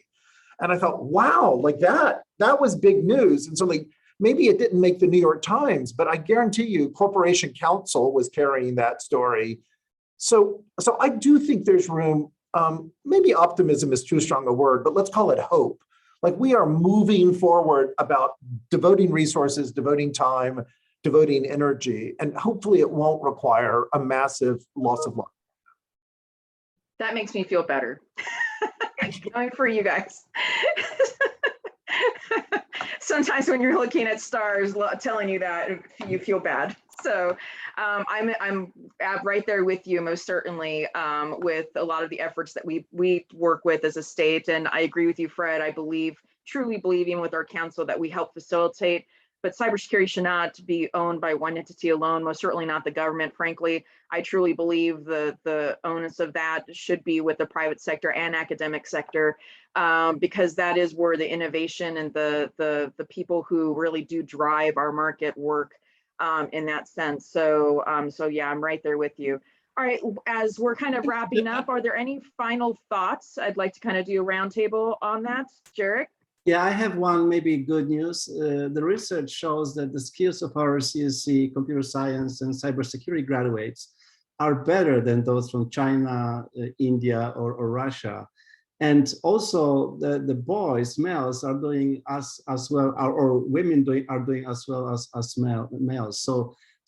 And there's still so very few women in this field. I think we need to have targeted programs to bring more women to the field and be more inclusive and provide them, incentives to really think about becoming a cybersecurity experts. Yeah, absolutely. And the previous panel did really well at covering that as far as diversity too. Joel? I'm going to jump on Jarek's comment there because one, I agree. But two, I do want to talk a little bit about a success we've had here at Purdue, and that, our Women in Cybersecurity Club is doing fine, is phenomenal.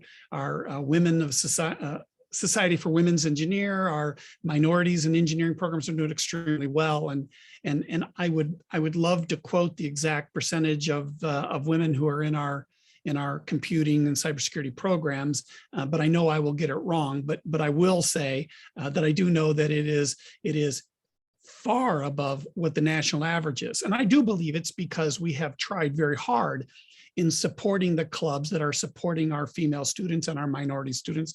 But we've also taken a very, very active approach in inviting guest speakers to campus that represent some of these that we think of as computing minorities. And so, we've brought high-level women in the industry. We've brought high-level racial minorities to campus to give talks. It doesn't solve it, but the more that we can have our students see people who are like them and have those people tell them, what an exciting field. And let me tell you about my job, or just talk about their job. I do believe, and this is all obviously anecdotal, but I do believe it pays off, because we have seen a tremendous uptick in the amount of women who have gone into both some cybersecurity and computer science at Purdue. As a woman, I would say it does work. From a perspective of when I go speak to young ladies, I have many of them come to me and say, I want to do exactly what you're doing. And I think that there's a power to saying, hey, I'm not the normal cookie cutter person. You're not either. That's okay. We actually can thrive because of that. So it's empowering to hear similar voices. So I'm glad you guys support that. Fang, any last thoughts? Yeah, I just want to echo that point. I think industry can also help the universities in many ways. One of them is many of you can be our guest speaker or the role models to inspire more students to join the cybersecurity field, to help in the cybersecurity field. Actually, Carrie, who was in last panel, she talked to our cybersecurity club student, and I think she actually inspired many of the female students to pursue the cybersecurity area in our degree program. So Tracy, if you have time in the future, we would love to invite you to come to talk to our students also, to inspire them to enter this field. Oh no, please. And anybody else on the call, everybody's like, I think you're busy. I love making time for that, because I think it's as important, if not one of the most important things I can do in my position. So happy to do that. So feel free to reach out, or anybody else listening. Fred, any final thoughts as we wrap up? I think the wiser thing at this point would be to say nothing. So we're a little over right. time. Thanks so much for a great panel. Excellent. Well, all right. I'm not going to follow Fred's advice then. I did want to just throw out one more thing here. So just Google, Feng had mentioned it earlier, but the Purdue Cyber Apprenticeship Program, since we know there's several hundred industry people on here, this is an $11 million U.S. Department of Labor program that is set up to help businesses within our area recruit and train. We're one of the universities, we're leading it, but many universities involved in it. And I think that's useful information. And as Feng had said, industry people reach out to see what they can do to support the programs at the colleges with guest speaking. But I also would encourage any industry to reach out to their local high school, volunteer to help start a cybersecurity club, or a capture the flag club, or a computing club. The schools just don't have enough money necessarily to hire new teachers. And if our experts in our individual communities can support the schools, I think we go a long way towards supporting the entire industry. Great advice. All right, thank you so much to the panel. It was such an honor to talk with all of you. And back to Scott. I know that there's some different links we need to click as we all stretch out and get our second cup of coffee, or in my case, fifth. Likewise. Shatrice, thank you so much. And please join me in thanking all the distinguished panelists as well. Thank you, thank you, thank you. Fantastic. Jarek, Joel, Fred, Fang, brilliant discussion. And thank you all for sticking with. I know it's been a marathon. We've certainly covered a lot of ground, but I hope you've enjoyed it as much as I have. Kelsey, if you wouldn't mind, that last snap poll, we'll go ahead and put that out there. This is just to give folks a chance, if you are in the business of hiring right now, just to let the participants know. All right. And this kind of feeds into the breakouts, which will open momentarily, including the recruiter student lounge, to hopefully enable us to start making some of these connections and fill some of these openings. And we'll share those results in just a moment. Thank you all so much for attending. As you can see, a lot of great things are happening across the state. Clearly, we do have a long way to go on a number of fronts, from helping small businesses combat ransomware to, as was just being discussed, the critically important topic of enhancing diversity in cybersecurity education. I'm so happy to learn more about the great efforts underway in that score at Purdue, at Notre Dame. I'm happy to report that even in IU, in our MS in Cybersecurity Risk Management program, we just reached gender parity, finally, which is no small feat given the constraints and the hurdles that have been discussed today. And I will lastly note that one of the breakouts that is going to be opening momentarily is being facilitated by the presidents of Women in Cybersecurity from IU and Purdue. So I do hope you can attend that. For all the attendants, please note that the conference materials, including the lightning talks and the resources, along with the recording of the session from today, will be emailed out, and they're also going to live permanently on the Indiana ISAC site. So thank you to the Indiana Office of Technology for that partnership. And of course, thanks to the Indiana Executive Council on Cybersecurity, and Shatrice, and to the Indiana Economic Development Corporation for their support. For everyone, whether you're a small business owner, an educator, just a citizen or resident, we encourage you to do your part. As we've heard today, this is an all of the above effort to help harden our systems and protect our communities against a range of cyber threats. One way we're asking you to do that today is by taking the pledge. So all you have to do is go to indianacybersummit.org. Let me pull this up here. If you scroll to the very bottom of the screen, you'll see something like this, okay? You just click the take the pledge, and given your own background, you can select whatever the best options are for you to show how you can contribute. And this is a mechanism to ensure that you stay engaged and hopefully to provide some food for thought, some ways in which you can give back. You can work with Indiana colleges and universities and with other organizations, including local and state government. So we encourage you to please take that pledge and get involved. We'll put up the link there in just a moment to make that happen. In fact, before I forget, I will do that just right now. Here we go, everybody.